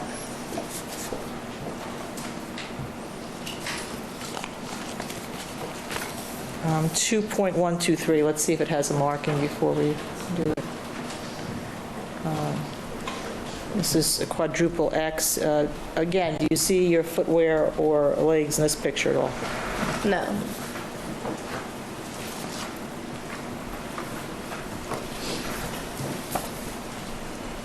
Um, 2.126, please. Can we have Your Honor, a marking on this? That would be G, sextuple G, sextuple G. Sextuple G. Were you there when this gun was put on this manila envelope? I am not aware. Okay. And 2.127, Are you asking this to be marked? yes, please. Sextuple H. And this, Is previously marked? it is previously marked, H? It is, I'm sorry, Your Honor. Okay, then we'll reserve H for the Okay. next photo. And this is just a reverse picture, I assume then you don't remember this? No, being I don't know when that was taken. Okay. And then let me just show you another picture, AAB008A. Just want to see if it comes up marked first, Your Honor, before we give it a marking. Nope. All right, this will be H then, sextuple H. Okay. When you looked at... Excuse me, hold it. This is, see, we're Creeping getting back into a here. problem. You're sort of giving numbers, then it turns out they're marked. The clerk cannot possibly keep track of the exhibits. G was the previous photo. She started to mark H, then decided it had a marking. This one that's up now would be H. Do you want to go back and check as to G, make sure you have it? What do you know that? I have G is... G was. Making sure the courtroom is in order. Judge Diehard, Okay. the man. All right, thank you. The X4, which is previous. Did you observe the gun in this location? I did. Okay. Did it have the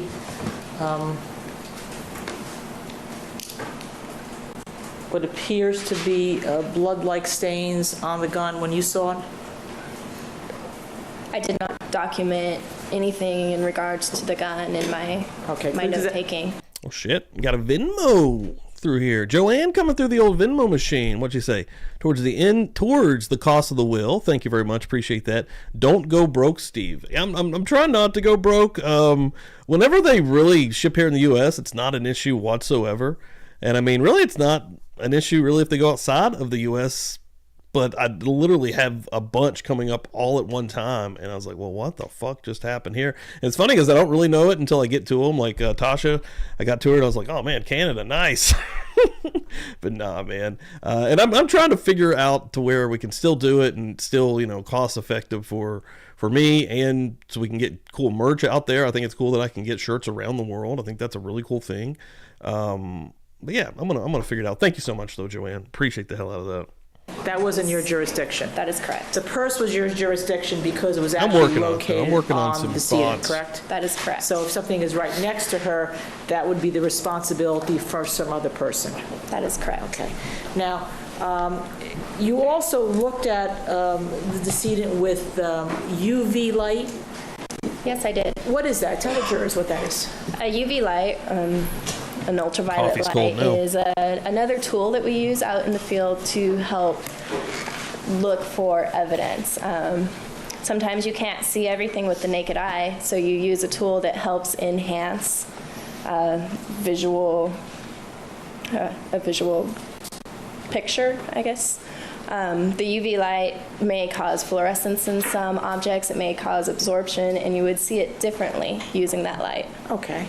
So sometimes you can see things under an alternate light source that you can't see with the naked eye, correct? That is correct. And then sometimes, even when you take things back to your forensic sciences center, you may use an alternate light source to look at Thank you things, so correct? much. Seriously, That Jordan, is that's correct. awesome. And one of the things that you saw was a lot of debris on the abdomen area, correct? I saw some fluorescing fibers on the abdomen area. All right. And you Fluorescent also, fibers. Then you That's the name of a band right there. used what was called the acid. Ladies and gentlemen, now making their way to the stage, the fluorescent fibers. Oh, shit. Acetate tape lift. That is correct. An acetate tape lift is basically a 5x7 sticky piece of clear paper that has like a glue-like substance on the bottom side, like a Scotch tape. It's a clear plastic sheet that one side is not sticky, on the other side it's sticky, just like a piece of tape, like Scotch tape. Okay. And Jennifer, could you bring up CD3186, see if that has marking previously?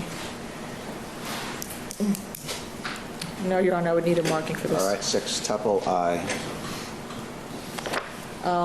Would this be the acetate tape lift that you used? That is a picture of the tape lift. Okay. It is identified with the coroner case number, the date of collection, the time it was collected, and my initials. Okay. Do you know who put a little circle around with this glue? No, I do not. Okay. All right. And did anyone ever report to you back what these little items were? No. Okay. Now, in fact, you did attend meetings concerning, at the coroner's office concerning this acetate tape lift that you did, correct? I did attend a couple of meetings. They weren't necessarily about just the tape lift. Right. They had other areas in them, but one of the things that was discussed was this tape lift, correct? At one point in time, yes. And you were not taking, correct me if I'm wrong, you were not taking this tape lift to document any blood spatter evidence, correct? That is correct. That was not your purpose, right? Correct. Because you were not doing a blood spatter analysis, correct? Correct. You were just taking the tape lift to collect any fibrous material, other debris that you may have seen on the top, correct? That is correct. All right. And then you only take a portion because then you leave the bottom portion for other analysis, correct? Right. All right. And in fact, you didn't document how many blood spatter stains you saw on the slip, correct? I did not document But you blood did- spatter stains. But you did see blood spatter on the slip, correct? I did. Okay. And when you took the acid tape lift, there was some concern, was there not, that any blood spatter that of the top of the abdomen had been compromised, correct? Objection. Whose concern? Well, concern, when was it done? When was the concern voiced? It's way too vague. You need to be Okay. more specific. Sustained. When was the first time you heard that there was concern about how this tape lift had been done? Objection hearsay. And relevance. Well, it's hearsay. Sustained. Right. Did you ever have to attend a meeting where you had to explain to anybody why you took the tape lift? Objection relevancy. Overruled. I'll allow that. Okay. Yes, I did attend a meeting in which we discussed, at one point in time, the tape lift. Okay. And did you have to explain why you took the tape lift off the dress? I explained why we took the tape lift and our protocol for taking a tape lift. And who did you explain that to? Objection relevancy. Overruled. Who did you explain that to? Okay.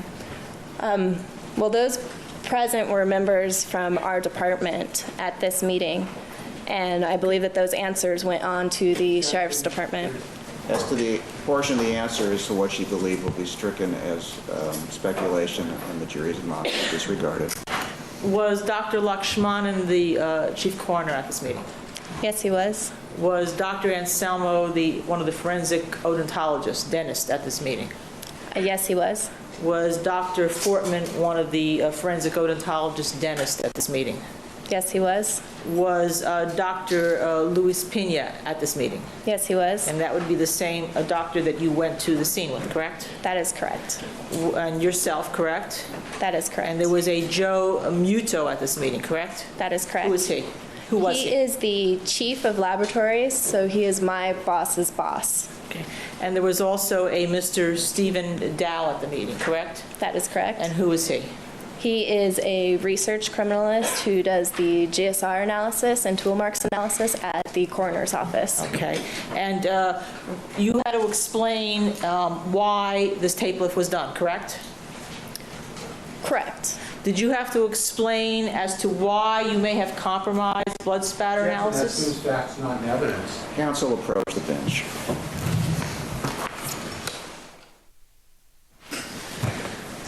At this meeting, I just want to talk about what you said. Did you discuss the procedures you followed in terms of taking this acetate tape lift off the dress of Lana Clarkson? Yes, I did. Okay. And what did you tell people? I told people that I used the tape lift to collect small fibrous material from the abdomen area of the decedent, and following protocol, I avoided any wet portions or possible blood that was there while taking the tape lift. Okay. And did you get any further up communication from anyone at the sheriff's lab or regarding this? No, All right. Did you get any further communications from anyone at the sheriff's lab regarding this? No, I did not. Okay. Did you get any further communications from anyone at the coroner's office involving this? No, I did not. Now, the date of this meeting was that you had discussed this was March 23rd in 2004. That is correct. And that would be over a year after you went to the scene, correct? Yes. Okay. And did you ever look at this tape lift under a microscope to see if there was what appeared to be blood-like stains? No, I did not. Did you ever ask to be looked to see whether it appeared to be blood-like stains? No, I did not. Okay. Was your purpose in collecting this tape lift to see whether there was any blood spatter on the top of the dress? No. As a matter of fact, you don't know whether there was or wasn't, correct? There was some blood spatter on the dress. Oh, there was blood spatter on the dress. On the top of this dress where the tape lift was? Not where the tape lift was. Okay. That's what you told people, correct? That is correct. All right. Did you ever come to believe, you yourself with your state of mind, that you may have compromised a blood spatter evaluation? Overruled. I do not believe that I compromised evidence. You do not believe it, correct? I do not believe. Were you ever accused by anyone of compromising evidence? Sustained. Now, had you been asked prior to March 23rd, 04, anything concerning your blood spatter tape? Sustained. Not asking what she said, just if she's been You're asked about asking it. if the conversation is contained in the question. The hearsay is contained in the Had you had any discussions, did you yourself, prior to this March 23rd, 04 meeting, did you yourself ever discuss with anyone from the coroner's office the acetate tape lift? Same objection. I'll allow the question whether she's ever had a conversation, just a conversation concerning that subject matter. The only conversation that I had was at the scene when I told people what I observed and what I was going to do and how I was going to collect it. Those present would have been the sheriff criminalist, Steve Renteria, and my boss, supervising criminalist, Dan Anderson. Okay. So you told people what you were going to do and no one voiced any objections, I would imagine. That is correct. Okay, because you were explaining your conduct, correct? I'm sorry, could You were you? explaining what you were doing. I was explaining, Now, yes. you also took swabs from the left wrist and the right wrist because you saw spatter on her hands and her wrist, correct? I saw blood-like stains on the wrists, yes. And in your report, you also said you saw it on her hands too, correct? I say wrists and hands, yes. Okay. And did you ask anyone to take pictures of? Yes, I did. Was there a problem with those pictures? Yes, there were. What was the problem with the pictures? The problem was that the photos did not turn out. You could not differentiate between freckles and possible blood spatter. And that's because blood spatter is so small that sometimes you can't even see it with the naked eye, correct? That is true. Okay. And in scientific parlance, it can be called microscopic, correct? It could be. Okay. And it's so tiny, you've learned in your experience as a criminalist, that it can even flake off a little bit, correct? That is correct. Because it's so tiny, and once it dries, it can just, what they call, desiccate, right? Flake off. I don't know about desiccate, but... Flake off. Yes. Okay.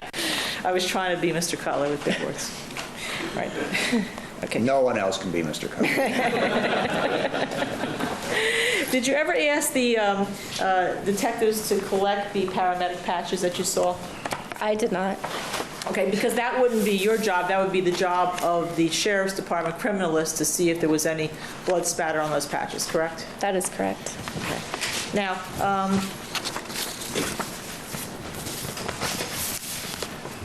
when you also, once you took the decedent back to the coroner's office, you did have to inventory her purse, right? It was inventoried, yes. And you make reference to the inventory on your report, correct? I mentioned a couple of items. I mentioned the items, or a couple of the items that I collected as evidence. The rest... Sorry about that. Gypsy had to go and poop. It had to happen. She had to go outside, and there was a lot of good poops. I tweeted the other day, my entire mood is based off of Gypsy's poop. She was having a bad week. I tried to do a weird food change, and I think I mentioned that on here. It did not work out. She started going in reverse, so we went back, and but she's coasting again with getting these things out. Of the documentation of what was inside of the purse would have been Good mood, the 'cause my job dog's of the pooping. coroner investigator, Barbara Nelson. Did you ever, you yourself ever discuss with Barbara Nelson the contents of the purse? We discussed it. Were you aware, in terms of when you were doing your report, were you aware that there were more items in it than what you put in your report? Objection, that's called for hearsay. Clearly, she only learned that from the investigator. Well, I'll allow the question. You may answer. Yes, there were. There were. And you saw some of those items that were in the purse, correct? I did.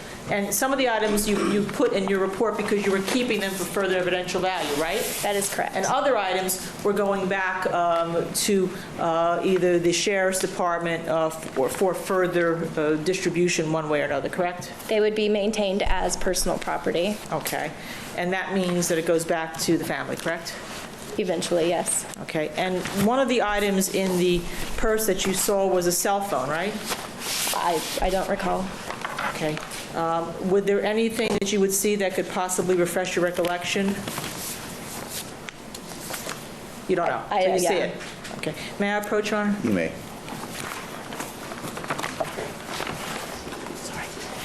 I just want you to look at this and look at it to yourself. This is just to see if it refreshes your recollection, and you can tell us that first, one way or another, as to other items that may have been in the purse that you did not put into your report. Yes, this is a list of items that was in the purse. Okay. Does it refresh your recollection as to what was there? It helps. Okay. Could I have it back for a second? Yeah. Okay, thank you. And was there a cell phone in the purse of the decedent? According to that form, yes. Objection, that's hearsay. Yeah, the question is... Foundation. Thank you. It's not whether the form says something, it's whether having looked at the form, it refreshes your recollection to where you're now able, by your own memory, to say that you can recall certain items. Okay. Okay, with that in mind, you can ask your Okay. question. Do you recall, after looking at that form, whether you saw a cell phone in the purse? No, I don't. Okay. What do you recall that you may have seen in the purse that you didn't document? That I did not document? Right. In other words, after you looked at this, is there anything about your memory that's freshened up as to what you may have seen that you didn't document? Hey, Jessica. Yeah, the only other thing that I remember seeing Morning. are the medication bottles. I'm sorry. Some of the medications. Some of the medications. Was it you who had to document the medications in the purse, or was that Barbara Nelson?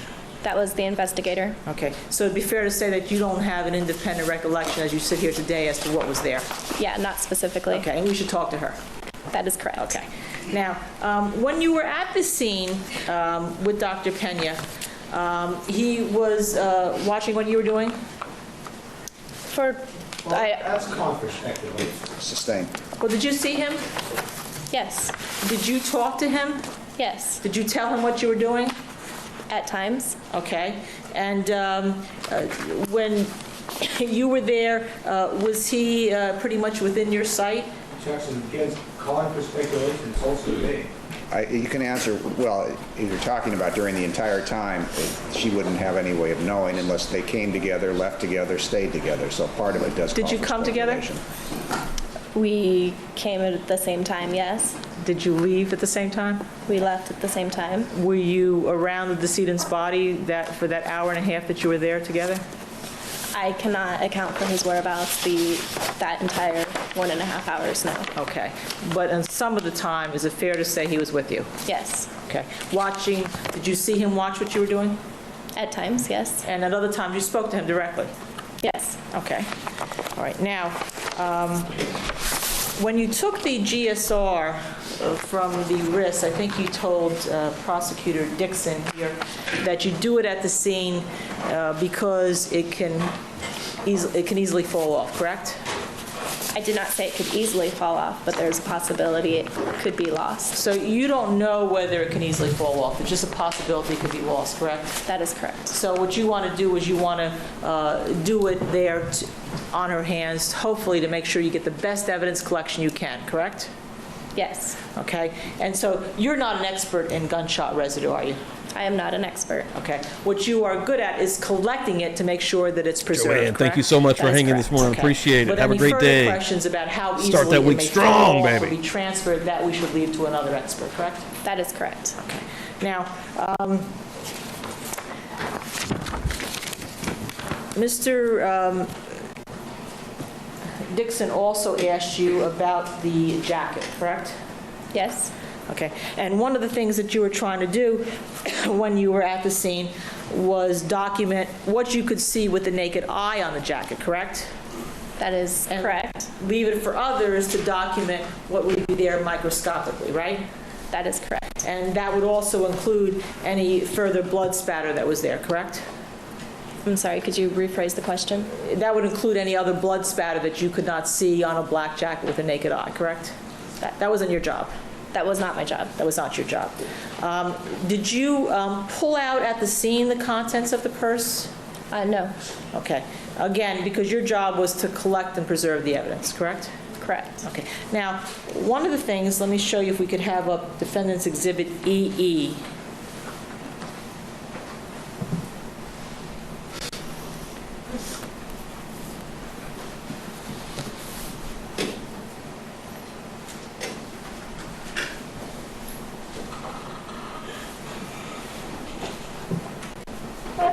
Show you a picture that the jury has previously seen a number of times of the shoes of Ms. Clarkson.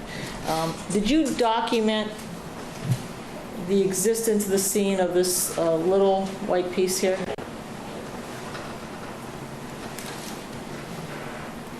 No, I did not. Okay. And it's fair to say that you don't remember one way or another whether this taser wire was under the decedent's foot, correct?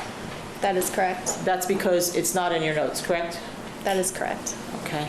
And as you sit here looking at this picture today, you can't say one way or another whether it was still at that location at the time you got there, right? That is correct. Okay. Now,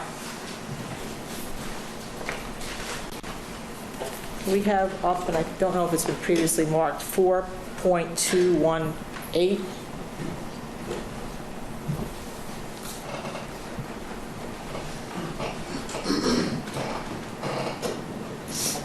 No. We had this previously marked, Your Honor. A sextuple J. Sextuple J.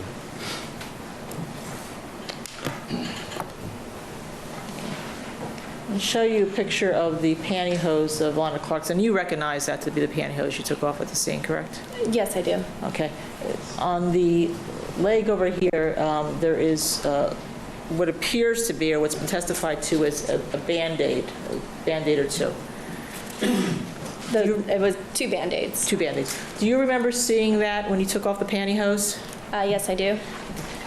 Are these pantyhose inside out? I can't tell from that picture. When you took off the pantyhose, was the Band-Aid on the inside of the pantyhose? I believe that it was on the outside of the pantyhose. It was on the outside of the pantyhose? Okay, so just like it is here? That is correct. Okay. And did you ever talk to anybody? Can we go back to EE?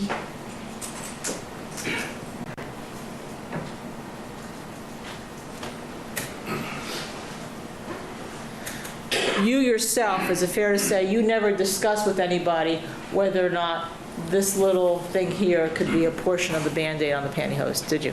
At the scene, no. Okay. When you say at the scene, no, did you yourself ever discuss with anybody since? Not specifically that item in that picture, but I did discuss the Band-Aids with the medical examiner. Okay. And when was that? I don't recall the specific date. Is it in your notes?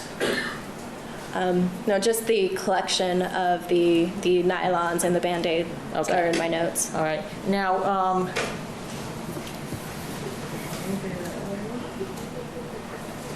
I'm sorry. Thought I was hearing voices for a second there. I hear them sometimes, it's okay. Now, one of the things you did discuss with Mr. Dixon was this jacket that Ms. Clarkson was wearing, right? That is correct, a jacket. And underneath the jacket, there was the slip, correct? The black slip? A black slip dress. Okay. And it's been previously marked as People's 97A, but we could mark an independent picture, I think, if we have it, 4.195. Is that marked previously, Jennifer?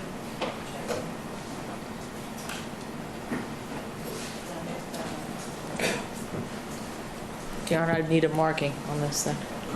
Is that the exhibit you want? Yes, please. That's sextuple K. The area of the tape lift that you took would be below where the breast line is on the slip? That is correct. Am I pointing correctly to the area of the tape lift? Approximately, yes. Okay. And had you ever seen this picture with all the other arrows on it before? I saw a picture similar earlier. Similar early, but not before you got in court today? I've seen, yes, I saw that picture. When? I don't recall the specific date. Do you remember the circumstances around which you saw this picture? I think it was just in looking through the photos. Okay. Yeah, no, nothing specific. Just generally you were looking through the photos? Correct. These are not the photos from your coroner's office, are they? No. Did you have further meetings to discuss at other places when you looked at the photos, the acetate tape lift from here? There were no further meetings except for the meeting that you mentioned earlier on Okay. March 23rd. Okay, so when you said you looked at photos, that was just because you wanted to familiarize yourself with the case? Yes. The pictures? All right. And the other thing, you also took out of Ms. Clarkson's purse a skirt, correct? I took out a long black skirt, yes. Okay. Could we have 4.209 up, please? I need a marking on this, Your Honor. Sextuple L. Do you recognize this as the skirt that you took out of the purse? Yes, that appears to be the skirt that I removed from the purse. Did you put these arrows on here? No, I did not. Okay. Did anyone ever discuss with you, in a conversation that you participated in, why these arrows were placed here? No. Okay. Now, you also took out a pair of gloves out of the purse, correct? Yes, I did. 4.133, It happens. Jennifer?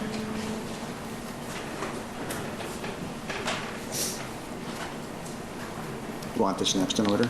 Yes, please, Your Honor. Sextuple M. Do you recognize these as the gloves that you took out of the purse? Yes, I do. Okay. Did you place these red arrows here? No, I did not. Did you have a conversation with anyone as to why these red arrows were placed here? No. Okay. Now, the jacket that Mr. Dixon discussed with you, you actually wrote a note in your reports about the jacket, correct? Yes, I did. And you said you documented the fact that there had been blood flow from the nose of the decedent, correct, at the coroner's office? That is correct. All right. And the blood flow was not from the mouth, it was from the nose, correct? That is correct. Okay. So, and that was clear that it was from the nose because it was documented in your report right when it happened, correct? Correct. And you called Steve Renteria from the Los Angeles Department Sheriff's Lab, correct? I did talk to him, yes. Okay. And you called him because you were concerned about whether or not the blood flow would have hurt any evidence evaluation, correct? I knew that it was a possibility. And one of the things that the blood flow could have hurt was to cover up microscopic blood that may have been on the jacket, correct? Are you able to answer that question based on your experience? Yes. All right, the objection is overruled. She may answer. And one of the things the blood flow may have covered up was microscopic blood spatter on the jacket, correct? It is a possibility. Okay. And this happened fairly quickly on, the purge from the nose, correct? Quickly on, I don't understand. You mean Did it happen on the same day you brought Ms. Clarkson into the coroner's office? Yes, it did. And that would be before any criminalist would have a chance to microscopically look at the jacket, because you were in possession of it in the coroner's office, correct? That is correct. Okay. And one of the things that you did document with regard to the purge was the location of it, correct? Yes, I did. Okay. And in fact, Mr. Dixon showed you a couple of photos regarding the purge, correct? He did show me a couple photos. All right. And in those photos, the head was turned, right? Correct? On the scene photos, the On the head scene was photos. tilted to the left. And in the coroner's photos that he showed you with the purge, the head was also tilted to the left, correct? If you remember. Yes, it was. Okay. And the purge came out of the nose, correct? That is purging. correct. And one of the Or things that you purging. documented as to where it came out with Yo, regard you're like on the economist. nose You got membered up earlier, also. was the outer left sleeve of the jacket, correct? That is correct. And the outer left sleeve, could you point on your jacket as to where that was? It would be this region here. Okay. And could you indicating below the shoulder, sort of the left tricep area or bicep area. Can I just focus you on it? You may. Do that once more when I can see it up here. From about mid-upper arm to mid-lower arm. Actually, down all the way to the forearm. Well, where did it stop? I don't recall specifically where it stopped. Okay, do you have a note where you diagrammed the location of the purge? I drew a general diagram documenting the area of the purge. Okay, and on the area that you drew of the purge, it comes down, it stops around here, correct? Approximately that area. Below the elbow. Okay, below the elbow. And did you in any way use a ruler to show the exact length of that purge? I do not recall whether or not I did not measure specifically the length of the purge or the area of it in our photographs. Most of the time we include a small scale, 3-inch scale from our office. Okay, and let's see, could I have what's been marked what's 4.204? I don't think it has a marking, Your Honor. Okay, as soon as we see it, we'll...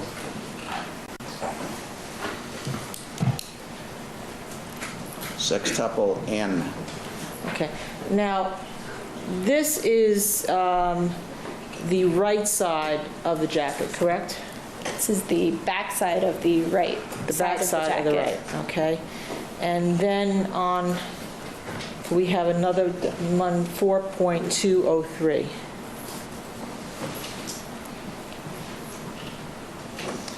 And this would be the Sextuple O. sextuple O, this would be the whole jacket, correct? That is the back side of the left and right side of the jacket. So when you just indicated for the court that the purge came down below the elbow, right?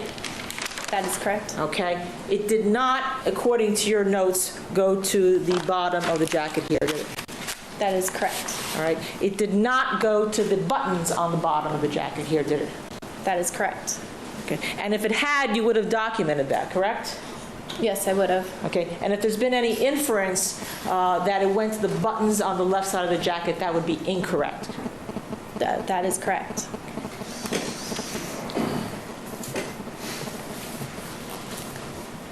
Now, you also took some other evidence from the decedent, right? Yes, I did. Okay. What other items were you responsible for collecting? Okay. I collected the white material from the decedent's abdomen. Okay. And you collected that because at the time you didn't know whether it was a nail particle or a tooth particle, correct? I didn't know what it was. Right. Could have been one of those items. It could have been something else. Okay. And that's why on your reports and on your chain of custody, you put possible nail or possible tooth, correct? In my notes, it says possible nail, possible tooth. On the evidence log, it just says white material. White material. And that's because somebody else has to come along and decide what that is, right? Correct. But that was an item that you could see, right? Correct. All right. Now, you also said that you collected the lipstick, right? I did. Okay. And that lipstick was where you could see it, right? Yes. Okay. It hadn't fallen underneath, below the bra, right? It was not below the bra. You could actually see it, the tip of it coming out here. Correct. Okay. Now, in addition to the lipstick and the items that you talked about, you did a rape kit collection, correct? I collected a sexual assault kit, Sexual yes. assault kit, all right? And that occurred, and you were very careful in that, right? Yes. All right. And one of the things you swabbed in the sexual assault kit was the nipples of the decedent, right? Yes, I performed a left breast swab and a right breast swab. Okay. And you actually call it a nipple swab, correct? Yes. All right. And you did that on both breasts, correct? Correct. All right. And did you actually, let me just go back up. Where you saw the lipstick was here. The lipstick was right underneath of the left breast. Underneath of the left breast, okay? And so you did a separate swab for the right nipple, correct? Correct. And the left nipple, correct? Correct. You did not swab underneath where the lipstick was, correct? No, I did not. And then you put those swabs into a packet, right? Yes, You air dry them first, correct? that is correct. Because you want to make sure that whatever is collected from that area and any area is not contaminated, right? Correct. So you want to make sure that you get a good swab because you know that in the future, on those swabs, DNA testing will be done, correct? That is correct. All right? And therefore, you want to be very careful that you don't contaminate any of those, correct? That is correct. You also, at the scene, took fingernail scrapings. Am I correct on that? Yes, I did. Okay. And scrapings are different than cuttings, right? Yes, they are. A cutting is when you actually cut a fingernail with a nail clipper type device. Yeah, when I take clippings, I would use a pair of scissors, and I would cut across the nail, the tip of the nail, getting as close to the bed as possible. But in this case, I collected scrapings, which I use about a 6-inch long wooden stick. We call it a manicure stick. And it's got flat edges on both sides. And you take that and you go right underneath of the nail, as close down to the bed as you can get, hoping to pick up any foreign material. All right. And you go as close as you can so that you Sup, pick up any CH? foreign material. And the reason for that is you want to see if there was a struggle, correct? That's one of the reasons, correct? That's one of the reasons. And you were very careful in your collection of these nail materials, right? Yes. To make sure that even if you didn't see any foreign material, you got really a good sample. Oh shit! I see Kathy coming through here, and I saw Catherine there in the chat. Send through a 420 Cash App. Thank you very much. And then put a note in here that said, put pumpkin on the will for the Meowder Church.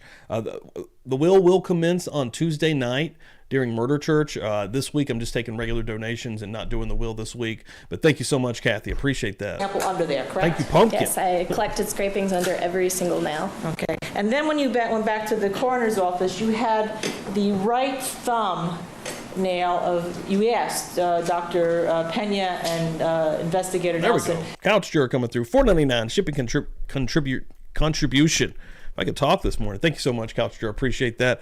Coming through, everybody. Appreciate both of you guys, man. Everybody coming through right now. Sending some love. What are we doing out here? What are we doing out here? What are we doing? That's for damn sure, son. Huh? I'm telling you like it is, baby.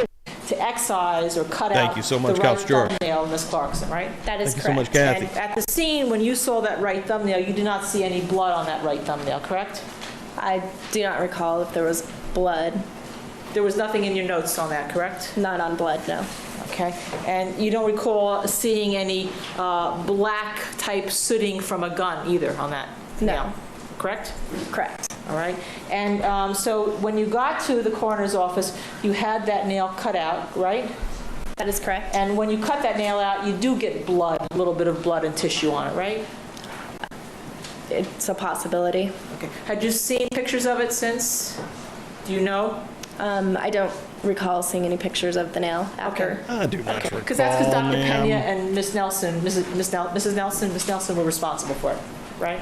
That is, well, they removed it and then I packaged it. And you package it. So you don't recall what it is because they were the ones responsible for removing it. You just packaged it, That is correct. all right? And you weren't the one responsible for taking any pictures of it either, right? I would direct photography to take pictures of the nail, yes. Right.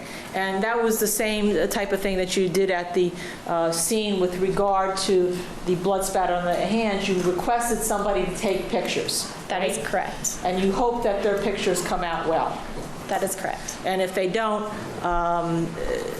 there's not much you can do about that time because it's somebody else's responsibility. That is correct. Okay. And with regard to the nails, you also were present when they were clipped. Ms. Clarkson's nails were clipped, right?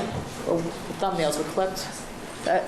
We did not clip the You did not thumbnail. clip- You did not clip the nails? No, the right nail was excised. The other nails, scrapings were collected, not clippings. Okay, so you were never present when any of either of Ms. Clarkson's thumbnails were clipped? Is that what you're saying? That's correct.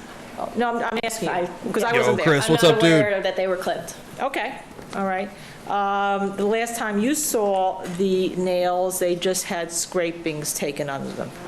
The scrapings and the right thumbnail excised. And if there was any clipping done to the right thumbnail, that was not done in your presence, was it?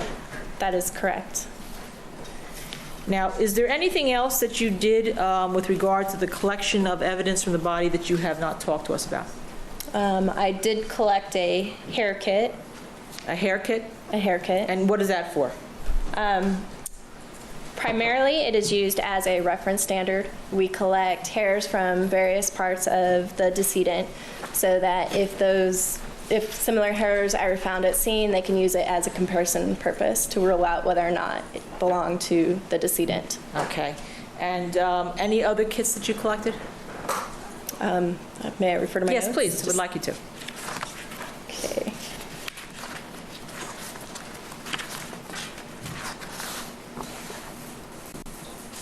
So we've got the GSR kit. We've got the fingernail kit. The damaged nail kit was the kit used to package the excised thumbnail. The hair kit, the pubic hair kit. Pubic hair kit is the same thing as the hair kit, except for it's a more specific region. Sexual assault kit. And those are the kits that I collected. And then anything you collected, you put your name on the kit and you sent it off to your evidence storage locker for further use by somebody else later. The evidence control room, yes. Okay. Besides the conversation that you had, by the way, with Mr. Renteria about the jacket, did you have any further conversation about the purge that was on the back of the left arm down below where the elbow is, so just below the elbow, with anybody else from the coroner's office? Did you yourself discuss it? Well, everyone that was there during the processing of the decedent and the jacket was aware of what had happened and the documentation that followed. And then on the 10th of February, I had a phone conversation with Mr. Renteria in regards to the contamination of the left sleeve. Okay.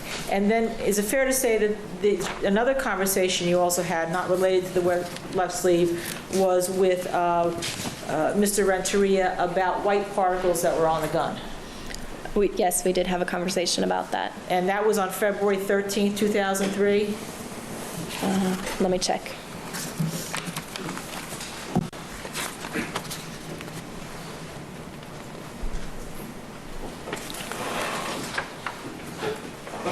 That's what she said. That is correct. Okay. And you called Mr. Renteria, right? No, Mr. Renteria called me.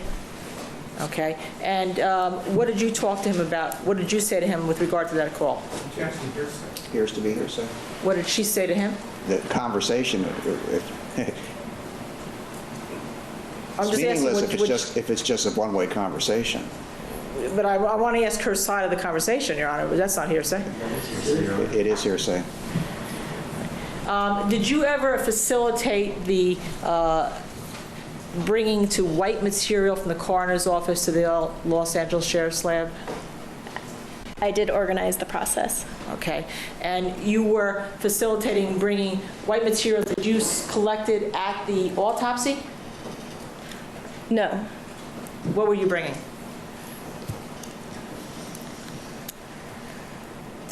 Well, it was based on the conversation that I had with Mr. Renteria on the phone. He advised me of some white particulate matter that he wanted analyzed. So I facilitated the process of getting him in touch with the medical examiner and the odontologist at our office to have that analyzed. Okay. And after you facilitated that process of having this white material analyzed, did you have anything further to do with it? No, I did not. Okay. And by the way, with regard to anything concerning this case, after you did your report, your typewritten report in February of 2003, did you do any further, or excuse me, March of 2003, did you do any further typewritten reports in this case? I did not do a further report, no. Typewritten? Oh. If you did. I'm sorry, could you repeat the question, the date? Besides your March 10th, 2003 typewritten report in this case, did you do any further typewritten reports? No, I did not. Did you do any further written reports? No, I did not. Did you take any further notes regarding any conversations you had with anybody else in this case?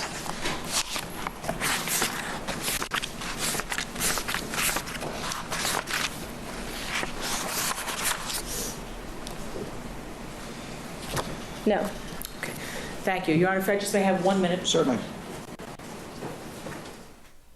One other question with regard to our little conference over here.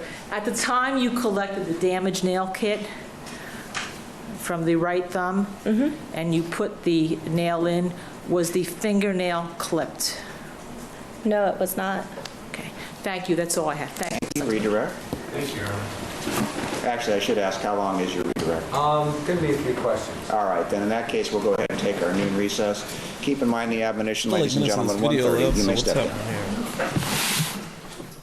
Present with his counsel, the district attorneys are present, the jurors, alternates, and witness are present.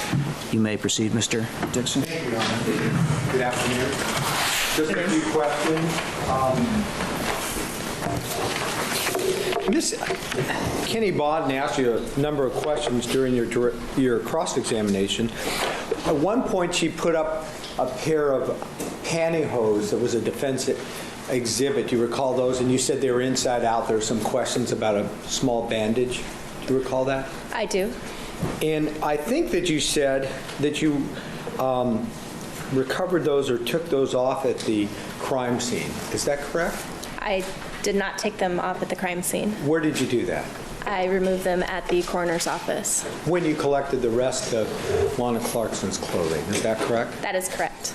And you were also asked a number of questions about, remember all the pictures of the guns that were the gun that was put up there? Yes, And then some questions about the holster or all holster, is that right? that is correct. Would that have been, for example, the gun, would that have been something that was important to you that you were focused on in your job as a coroner's criminalist that day? That was not part of my job responsibility. And why not? It was not directly on the decedent. So that would have been in this kind of division of labor that we were talking about earlier. That would have been for the sheriff's department, homicide investigators, and their criminalists to work with. That is correct. So when these detectives were looking at the gun or where, or, I mean, that just wasn't something that you were focused on, is that correct? That is correct. And would that also hold true with respect to the holster? Ms. Kinney Bodden suggested that there was a holster in a small, I guess for want of a better word, a desk with a drawer in it next to Ms. Clarkson. Did you pay any attention to that, or is that something that you were supposed to focus on there, that holster? No, my job is specifically what is on the decedent. I was not aware of the holster. You were also asked some questions about, and I'll ask you to explain this a little bit more, taking some samples or swabs of the decedent's hands. Is that correct? That is correct. Did you do that to the left or the right or both? Both hands. And using, well, may I approach? You may. Using my hands here, could you point out to the jurors where you took those? Okay. I don't know how's best to do this, but. I collected samples on the outside of the wrist, of both the left wrist and the right wrist, in this region here. Yeah, Mr. Dixon, perhaps if you went from the back and faced that way, everybody. Okay, all right. Thank you, Your Honor. This is better. So about a 2 to 3 inch diameter region around the outside of the wrist is where I collected samples from. On both hands? On both hands, or wrists. And her wrists were in whatever position you found them at the time, correct? That is correct. But they were on, not the front of the, not on the palms, but on the back of the hand. That is correct. So if I or she was to hold her hands up at the time, that portion that you swabbed would have been facing her mouth. Is that correct? That is a possibility. And you also were asked a number of questions by me and Ms. Kinney Bodden about the jacket and your efforts to preserve that left sleeve and what happened. Do you remember that? Yes, I do. And you referred to a number of times during your testimony to your notes. Is that correct? That is correct. Tell us a little bit about these notes. When do you take them? Are they handwritten?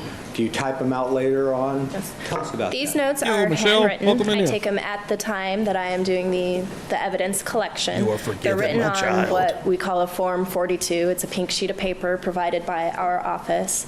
And I documented on page 5 of my notes a brief description of what had happened, what had occurred with moving the decedent onto the left side for photography and for purge coming from her nose, and then on what area of the jacket that was contaminated.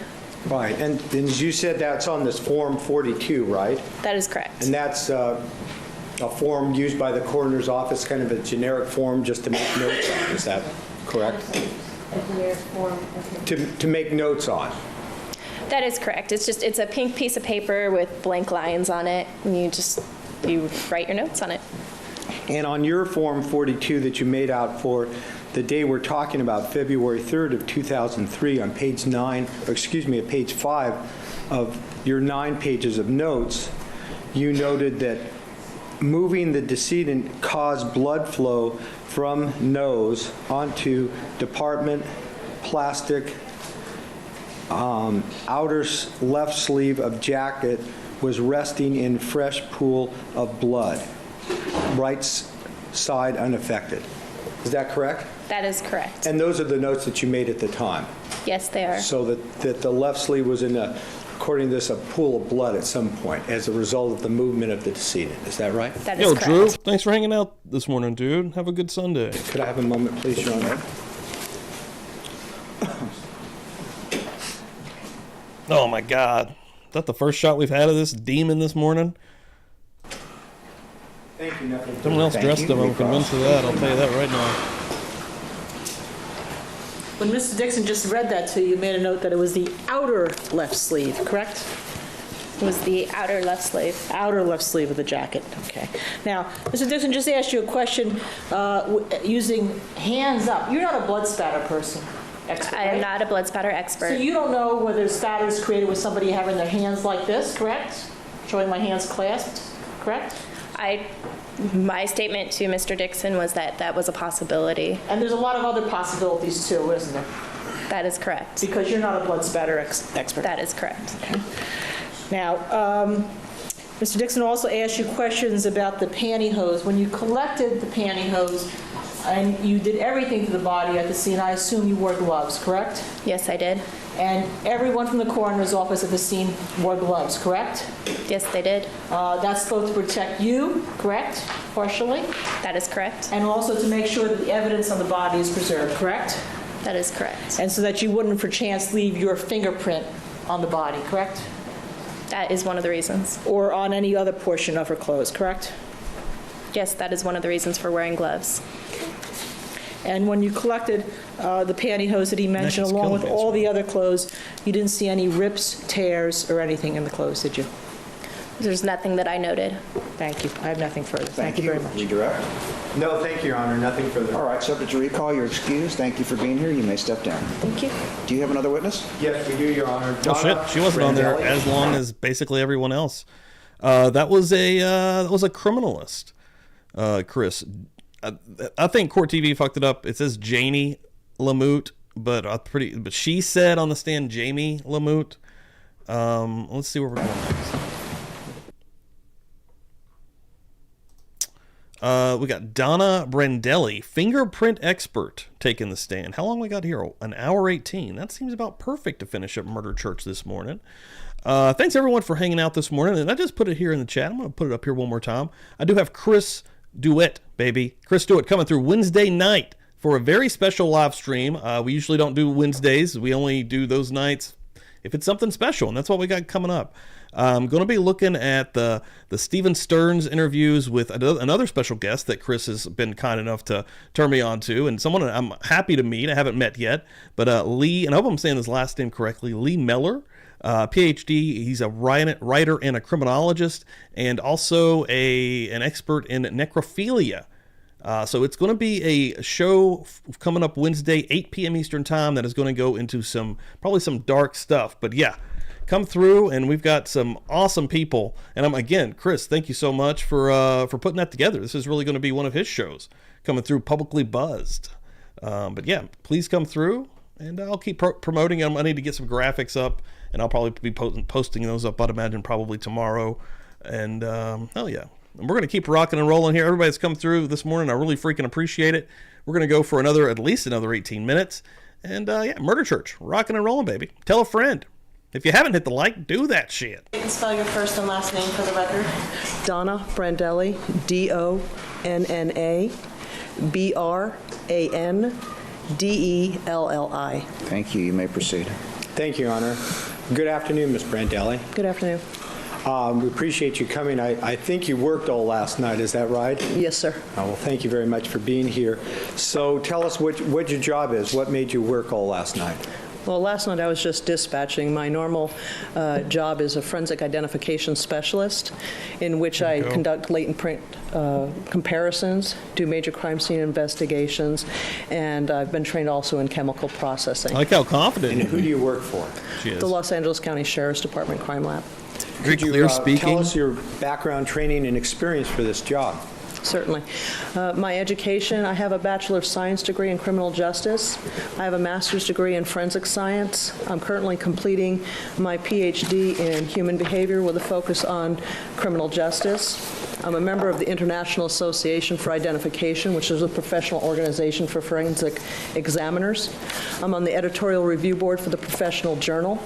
I'm also a member of the American Academy of Forensic Sciences.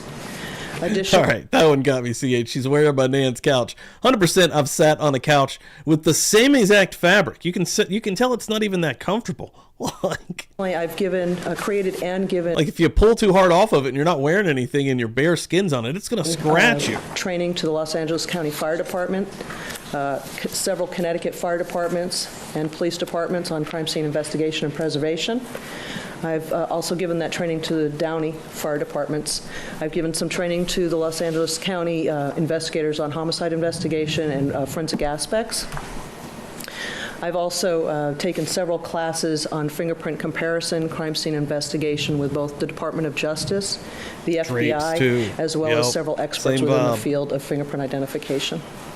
Thank you. I think you mentioned in that answer that you're working on your PhD. Is that correct? Yes, sir. What field is that in? It's in human behavior with a focus on criminal justice. Love you, Kathy. Do you mind if I ask you, because you told me Super what you're supportive. writing your dissertation on? Well, hopefully I'm trying to do some empirical research regarding the CSI effect and the impact of forensic evidence and the expectations of jurors on the forensic evidence based on their television viewing habits. Actually, the field that you work in. Yes, sir. Okay.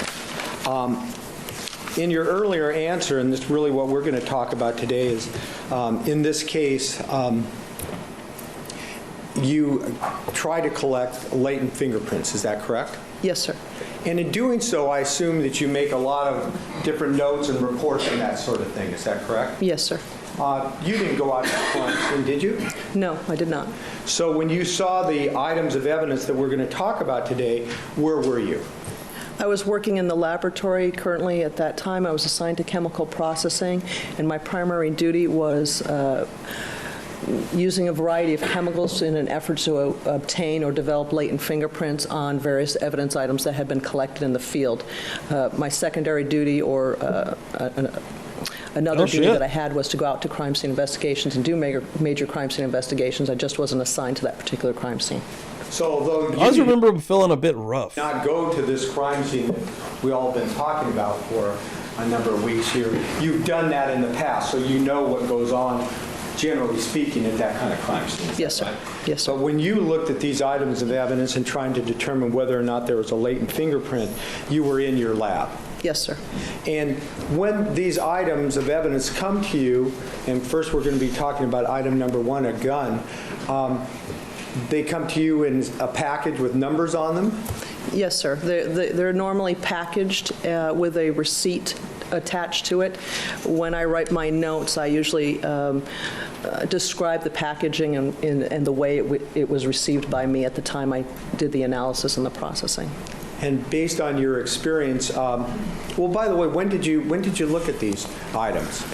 I believe there was over a period of 2 or 3 months, starting around February 2003 up to June 2003. And of course, with each item, there's a report that you prepared with the specific date. That's correct. Now, based on your experience in going to crime scenes, as you told us you do from time to time, and booking this kind of evidence, there are certain numbers, as I just suggested, that follow each piece of evidence. Is that right? That's correct. When the sheriff's department goes to a crime scene, there's some kind of number that's generated. I'm told that in the sheriff's department, it's not referred to as a DR number, but some type of incident number, a long number that is unique and specific to that crime that's being investigated. Is that right? That's correct. The file number that we utilize, it ascertains the year in which the incident occurred. It allows us to tell us what number incident it occurred, in which area it occurred, and what time it occurred. Based on the different numbers, I can tell you by looking at that number what it was used for, what year it was taking, et cetera. And so, for want of a better term, the Phil Spector incident number is the same on all the pieces of evidence that we're going to talk about today. Is that correct? That's correct. Okay. In an earlier answer, you mentioned that you looked for latent fingerprints in this investigation that you conducted, correct? That's correct. What is a latent fingerprint? A latent fingerprint, in essence, is a fingerprint that is left on an object or may have been left on an object. Under most circumstances, it won't be visible to the human eye. It will take some sort of enhancement or development technique in order to make it visible to the human eye, or to make it in a better condition that is suitable for analysis and comparison. So you try to identify and then lift this latent fingerprint? I use several techniques. Why don't you describe those? Okay. Originally, I'll analyze the piece of evidence to determine the best method for processing the evidence. If I determine it's a non-porous piece of evidence. For example, non-porous being something that doesn't absorb a fingerprint or sweat, something like cloth. Non-porous being something like a window or glass or bottles. Those are items that might be non-porous items. Those types of items I may use powder, just powder, and that may be enough. I'm sure that many of you have seen it on television. You've seen people using the brush and putting powder on items. Sometimes that's sufficient. Most often I will use super glue. And then after I've used the super glue, if there's nothing that's overly visible, then I'll use a powder technique using the various powders that are available to me. If I see a print that's visible at that time, I may either photograph it or lift it, depending on how confident I am that I'll be able to lift the fingerprint.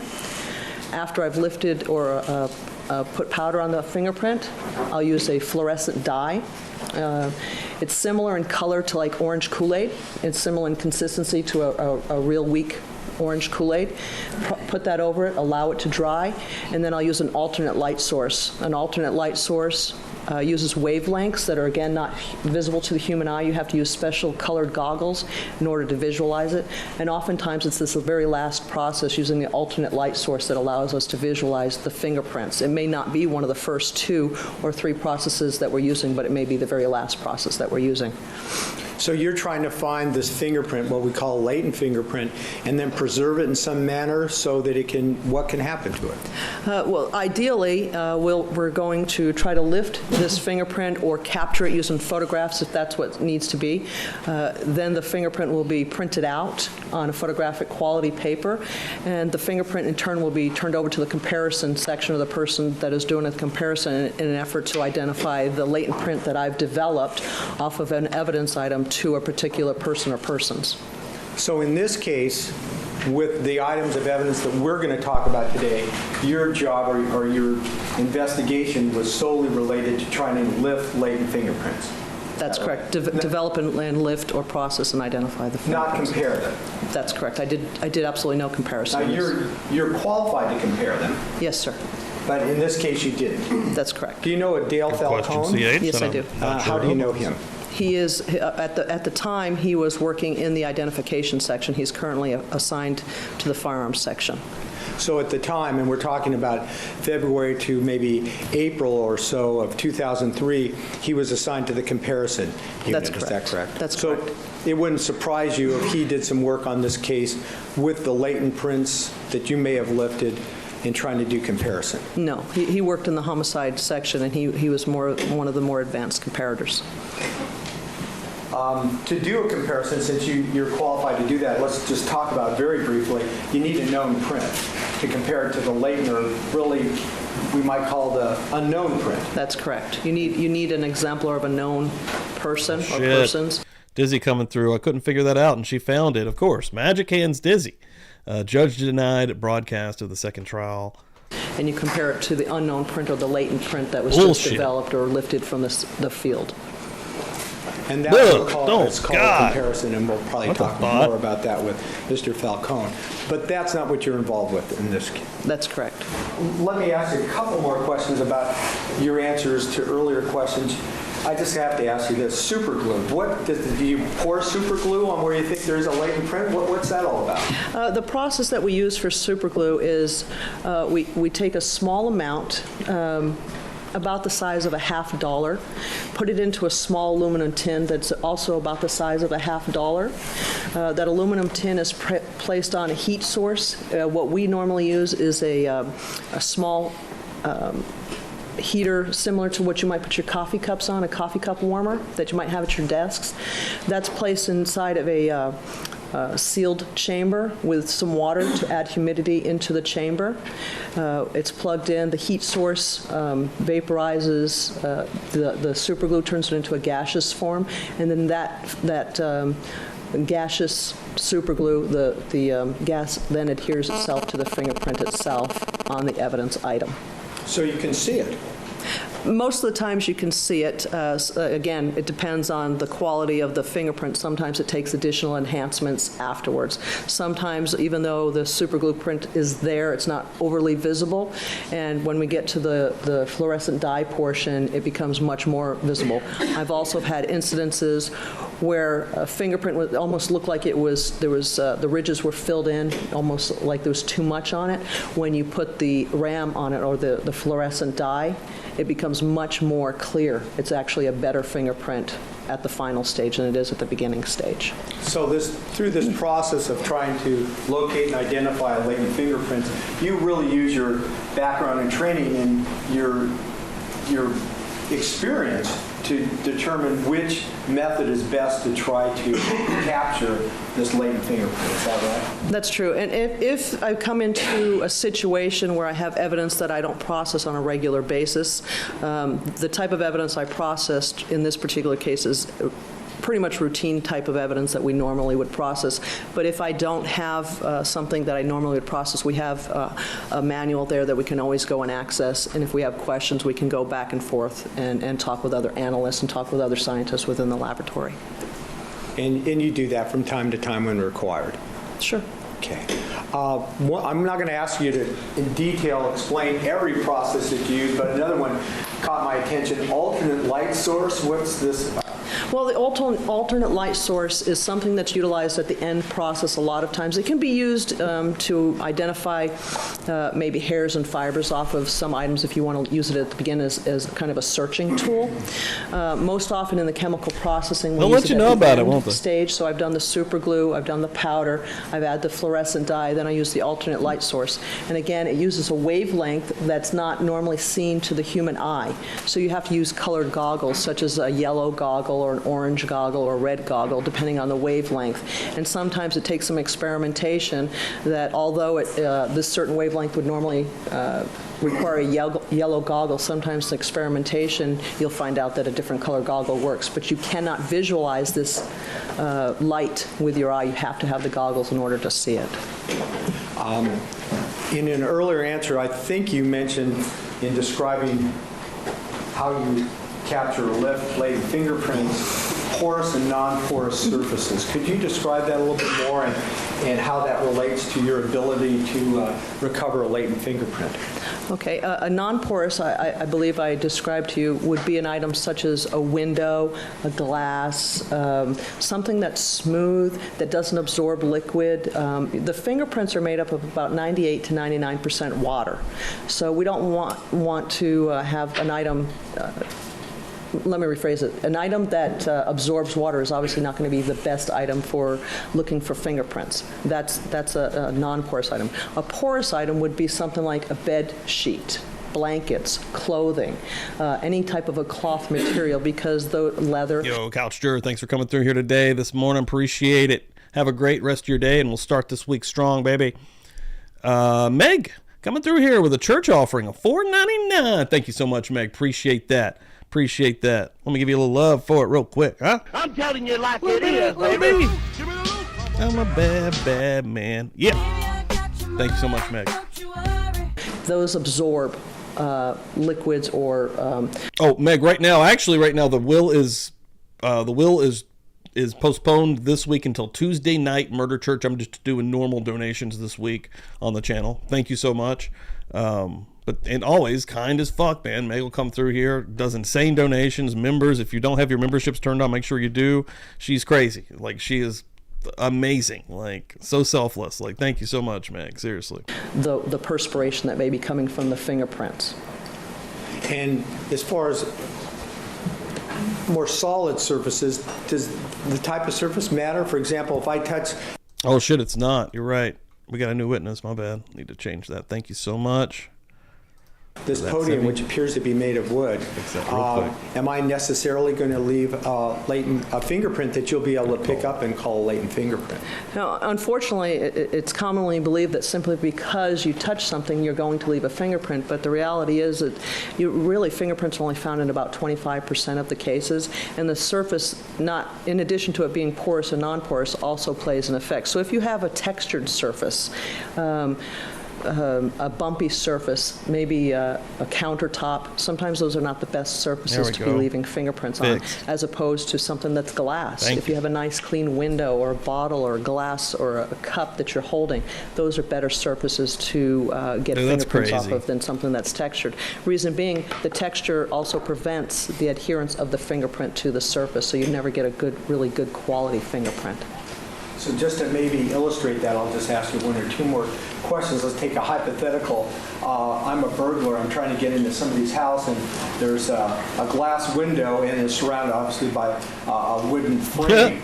If I touch the wooden frame, would that be as easy to lift a latent print from as if I put my hand on the glass window?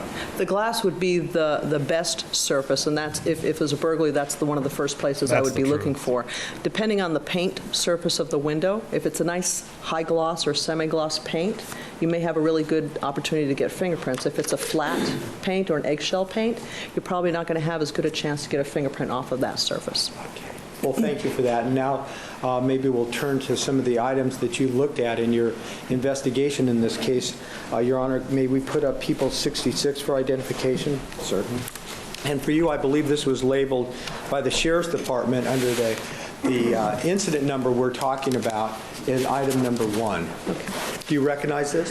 Yes. And at some point in your investigation, subsequent to February 3rd of 2003, did you look at this item? Really, it's a number of items, the weapon and 6 shells, 1 expended. Yes, I did. Did you prepare a report on that? Yes, I did. Okay. What kind of gun was this that you were looking at, do you recall? I believe this was, I'm not a gun expert. Okay. I have to look at the guns when I do it. I believe this was a .38 revolver. Okay. And I believe I listed it as having 5 live rounds and 1 expended cartridge. And what did you do in your specialty of trying to obtain a latent fingerprints from this weapon to accomplish that? What did you do? I utilized the process that I described to you in Chris, dude, thank you so much. Let me get up in that collection plate with a $1.99. Thanks, brother. Appreciate that. Hell yeah. That's what I'm talking about. Well, let me tell you something, brother. Yeah, hanging and banging this morning. We getting in it. Detail using the super glue method, using the powder method. Love it. Using the fluorescent dye, and then using the alternate light source. And perhaps we should divide this between the weapon itself and the bullets, and the 1 expended bullet. So let's talk about them separately. So with respect to the gun, you did all the things that you just told us? Yes, I did. And as a result of that, were you able to find any latent fingerprints at all? No, I was not. You said that you used all the methods that you talked about earlier. Yes, I did. I'd like you to look at one other exhibit showing this weapon, and it's People's 65 for identification, if we could put that up thing. Do you recognize that as the same weapon that you looked at, item number 1? Yes. Looking at this exhibit, and you have a laser pointer. Okay. They took his wigs. They took our wigs. I was trying to do it like they took our jobs. They took our wigs. I'm sure you can figure out. You're a scientist. I'm sure you can figure out how it works. Yeah, I do know he's worth like $50 million when he died in prison, which is crazy.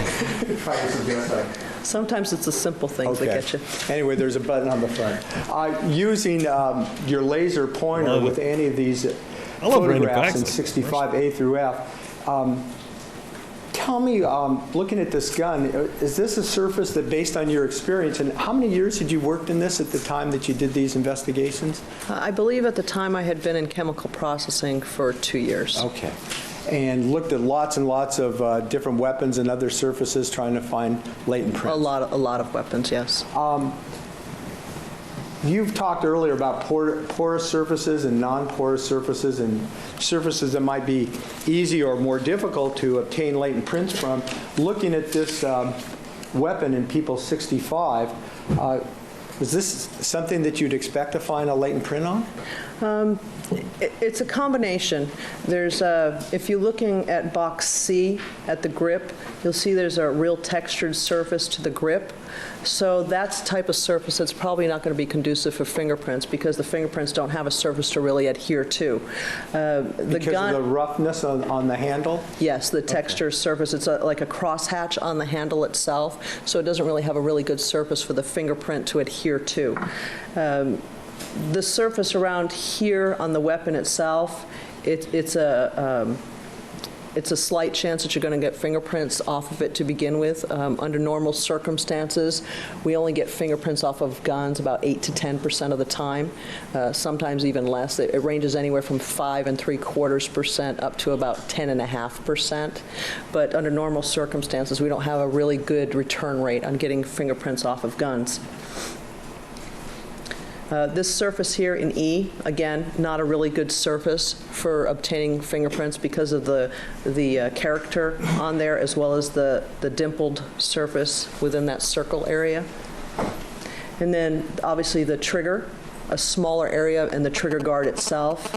Those are smaller areas, less likely to get fingerprints off of it simply because of the size of the area itself. Thank you. In that answer, you mentioned to the jury that only 8 to 10% of the time that at least that you're able to obtain a latent print from a weapon. Is that it? That's correct. Is there some studies or literature that back that up? There was a study done by 2 ATF agents, alcohol, tobacco, and firearm agents, examiners, in which they examined approximately 1,000 firearms in about 1992 for about a 3.5 year period of time, and they were only able to obtain fingerprints on about 93 of those 1,000 cases. The Sheriff's Department did an unofficial study in which 1,300 firearms were studied over about a 4-year period of time, and in that time we were able to get fingerprints off about 5.75% to about 10.5%, with the average being about 8% of the time. In an answer earlier before that, you said that generally speaking, it's maybe, 25% of the time that you look for a fingerprint, just overall, that you're able to find one? Yes. Okay. But the percentage is even lower with weapons. That's what you're telling us the study says, in your experience. Yes, the study and my experience, and it's because of a variety of reasons. One being the surface, such as you see on the grip of C and the medallion or the insignia on E. Part of it is the surface of the gun itself. I don't know what the surface is, but sometimes they use a gun bluing agent, which may prevent leaving the fingerprints, a parkerized finish, which may prevent rusting, which obviously is going to prevent the adherence of fingerprints. And some of the gun makers actually advertise that their surface will not allow you to leave fingerprints on the gun surface itself. Obviously, environmental factors will play into it, as well as the surface of the way the gun was handled, either by the person or the suspect or the person recovering the gun afterwards. Thank you. Could we go back to 66, Sudie? Thank you. All right, returning to People 66 for identification, now let's focus on what you did to try to obtain any latent fingerprints off the bullets that we see at the bottom portion of this photograph. Did you treat them all the same, or was the expended bullet treated in any way differently than the other bullets? In terms of processing, they were all processed with the same methods. The super glue, powder, RAM or fluorescent dye, and the alternate light source. And the result of those efforts to obtain latent fingerprints? Again, I met with negative results. I was unable to obtain any fingerprints, and as an aside, we've had so much difficulty in getting fingerprints off of ammunition or expended casings, especially expended casings, that for most cases now we don't even process them because it takes up a lot of time, and we're not meeting with any results that are of any real benefit overall. Is that especially true with the base of the casings? Is there something about the base? Well, the base is obviously a more difficult surface simply because it has an impression at the bottom. It normally has the brand name Winchester or Luger, as well as the size. It's got an impression inside of it. It's a circle within a circle. So it's a very small surface to begin with, and in those small surface, then there's writing that's impressed on the bottom of it by the manufacturer. But you did make some efforts here to try to recover latent fingerprints off these bullets as well as the weapon, is that correct? Absolutely, yes. In terms of time, can you characterize that? I would say an average processing time is about an hour and a half to 2 hours, assuming there are no fingerprints that are identified or collected. It goes up quite a bit if there are fingerprints that are collected, because then it requires that they be photographed, be put into the computer system, and the documentation, et cetera, that goes along with that. But you made every effort possible, and with all these items in item number 1, is that correct? Yes, sir. Okay. Your Honor, I'd like to go to another exhibit now, and that is People 69 for identification. And this, in the sheriff's, as I understand it, has been testified to in the sheriff's investigation, this was item number 2. Yes. As we look at this exhibit, People 69, you see a number of items, or a number of numbers here below the holster. This is obviously the holster, right? Yes. The first long number is the incident number we talked about, correct? That's correct. And then there's another J number, which is some kind of receipt number, isn't it? That's correct. That's the receipt number attached to the evidence item when it's submitted. And then number 2 we know was what the detectives collected as item number 2 at the crime scene. That's correct. And this was a holster. Did you attempt to lift some latent fingerprints off this? Casper? Yes, I did. Because this surface normally would not be conducive, I wasn't really expecting to get any fingerprints off of this.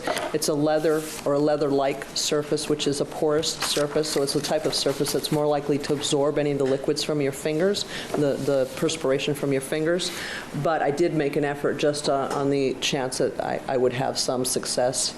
So leather, based on your experience, just isn't a good surface to expect to get a fingerprint off of. That's correct. Because of the porousness of it. That's correct. I think in an earlier answer you said with leather and handbags and that sort of thing, you just don't expect to be able to lift a print. Leather, cloth, and other porous items. Okay. But do you recall what methods you did use to try to lift a print off this item number 2, the holster? Again, I used the same methodology that I utilized for the handgun and the ammunition that was discussed prior, the super glue, powder, fluorescent dye, and the alternate light source. All right, thank you. If we could turn, please, Your Honor, to Peoples 86 for identification. And the item you're going to see here is under the same incident number, item number 4.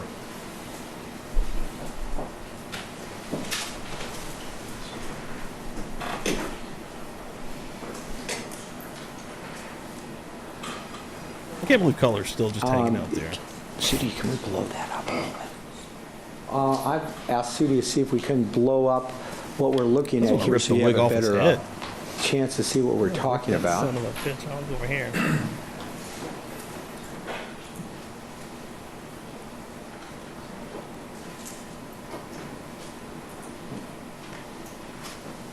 There we go.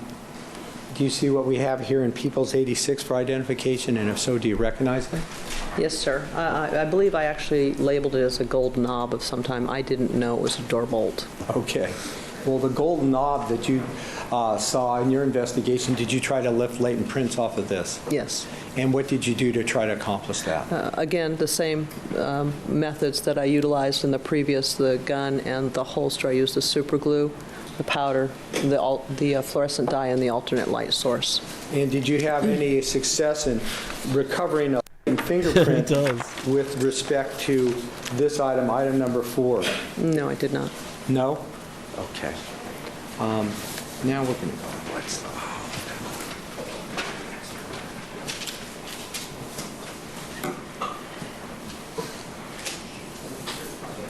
At least he's not staring her down. This is like one of the only witnesses that he hasn't just been like. Court permission, Peoples 115 for identification. He hasn't been like. I think this, in the sheriff's investigation, was item 86A. Do you recognize the shoes? They're all the same. In this exhibit, 115, photographs A through D. Yes, I do. And again, came to you with the same sheriff's number, item 86A. Did you try to lift a latent print from All right, I'll be right back. When he's back. Yes. Again, I didn't have a real strong belief that I would be able to obtain any fingerprints off of it, simply because the top was a leather-like surface, and there was kind of a black spongy type of a surface on the bottom of the shoe. Because it appeared that the leather surface, or the top surface of the shoe, appeared relatively new, it still seemed to have kind of a sheen to it. I made the attempt, and utilizing the same methodology I've described in the past, the super glue, the powder, the fluorescent dye, and the alternate light source. That's how I processed both of those shoes. All right, and did you find a latent fingerprint? Yes, I did.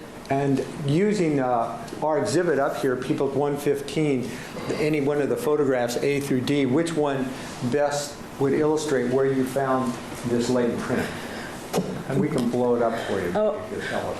B would be the best illustration. I actually recovered the fingerprint somewhere on the bottom, and without looking at the shoe itself, I don't know exactly where on the bottom of the sole of the shoe I developed it, but it was somewhere within the base of the shoe, the sole of the shoe. And the bottom of these shoes were made of what? Do you recall? Kind of like a rubbery, spongy type of a material. I'm not really sure what it was. I think you earlier said that going into looking at the shoes, you had some doubts whether you'd be able to find any prints, but you did even on this surface, correct? That's correct. Now, this was different than anything we've talked about before, so let's just talk about it a little bit more. You found the latent fingerprint. What method did you use that brought that out? It's the same methodology that I utilized on the previous items. It was a super glue powder. In this particular case, I used silver powder because of the contrast of silver on the black. I used the RAM, or the fluorescent dye, and then I used the alternate light source to visualize it. And actually, the print was not visual to my, I was not able to visualize the print until I got to the alternate light source. So once you found a latent fingerprint, then the next job you have to do is to do what? I would capture it using the alternate light source as the lighting source within the same wavelength. I use a camera that is attached to a computer program, and it's captured into the computer program itself. But bells don't go off when you find a latent print. It would be nice. To tell you when there's one there? It would be much easier, yes. After you take the picture of it, is that how you capture for other people, such as Dale Falcone, to do the comparison? Yes, I may do some enhancements to it, only in the terms of adjusting the contrast, or if the fingerprint is silver, I may turn it to black just for the ease of comparison purposes. I'm not changing the fingerprint in any way. It's sort of like in the old televisions, before we had digital, you had to use knobs and to adjust your fine-tuning to get the static out. If any of us are old enough to remember that. It's more of an adjustment to your television rather than a changing of the channel, per se. Just changing the contrast, kind of, maybe? That's correct. Okay. And after you take that picture, do what you do with the contrast, do you mark that or book that into evidence, that photograph of the latent fingerprint, so somebody else can look at it and it has the same?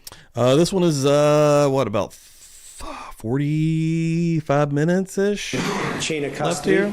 Yeah, I normally do two things. If I identify a fingerprint on a surface such as this, I'll normally put a black circle or from a Sharpie or a permanent marker around it so that I can find it later on if need be. Some techniques that utilize either you can't visualize it at the time with your naked eye, or the techniques tend to dissipate over a period of time, so that sometimes that's the only way to find it again.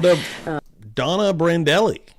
Did I say that correctly? Then I take the photograph that I have printed out on the photographic paper that I described earlier to you, and that is then submitted under a separate receipt number. A split receipt number is what we call it, a separate receipt number, so that the original receipt number stays with the evidence, the original evidence that was collected at the crime scene, and the split receipt number, the one for the fingerprints, is separate, so the two items can work their way through the laboratory in different ways, separate from one another. So the latent print kind of, it becomes a separate piece of evidence in a sense. Yes, it's a separate piece of evidence, and that's exactly what it is. It's because it is evidence, we have to give it a receipt number. Therefore, that evidence can be tracked all the way through the laboratory and through the processing system. So someone could have, for example, Dale Falcone could have looked at the latent fingerprint from the shoes that we're looking at in People's 115 and without having the shoes there. That's correct. Okay. Sudi, can we go to People's 82? Your Honor, People's 82 for identification, I'd ask to be put on the board. And let's look, can we highlight CD, first C and then? Well, we're going to, earlier you told us, talked about surfaces and what surfaces were easier to get latent prints off and what were more difficult. And the bottom of the shoe was a surprise to you, but still it worked.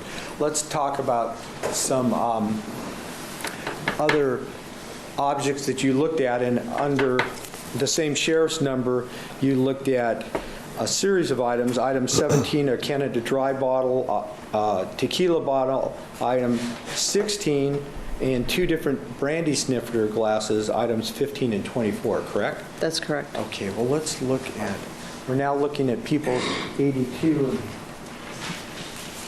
We're going to highlight C here. And this, my understanding, is item 24. Did you look at an item 24 here? Yes, I did. Okay, and it was a glass just like this that we're looking at now in People's 82? Yes, I did. I don't believe that I actually called it a brandy sniffer or an aperitif. I called it a small, clear glass because I wasn't 100% certain what type of glass it was. And did you try to obtain latent prints from this glass? Yes, I did. And what did you do to accomplish that? I would have to review my reports because this type of surface, sometimes using just powder would work. Normally, I would normally do the super glue powder ram, the technique I've repeated to you over and over again. If I could, I'd like to look at the notes. With the court's permission? Yes. Okay.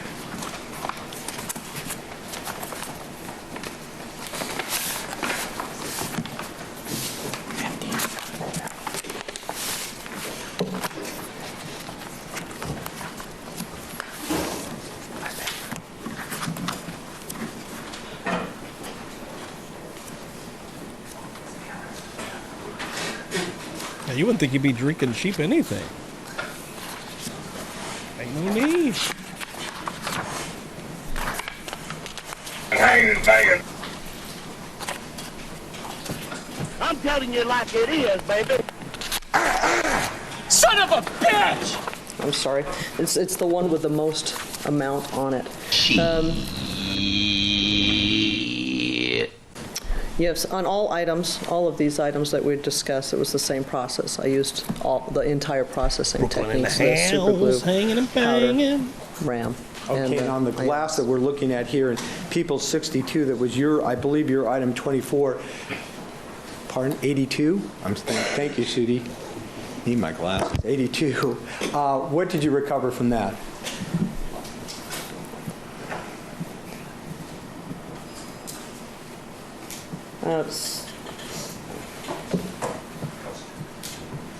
I have two. I have, let's see, on evidence 24, I labeled it as DSB6, which is my initials in the item that I numbered it. I received 3 from the powder method and 1 using the RAM and the alternate light source method, so 4 latent prints total. 4 latent prints, and you preserved those in the same manner that you told us about with respect to the shoe by taking a picture? Well, on the prints that were dusted or just used powder, they were lifted. I adhered some latent print tape to the surface and physically lifted the print off of the surface and applied that to a latent print card and put the identifying information in a small sketch on the back side of the card, and then that was submitted. And it's given a different receipt number and becomes a different piece of evidence. All of the prints that were recovered under this particular receipt number, which was J321609, were subsequently split receipted or sub-receipted under J310032. So all evidence that I recovered under that receipt was put under that split receipt. Thank you. Could we now go to photograph B in 82?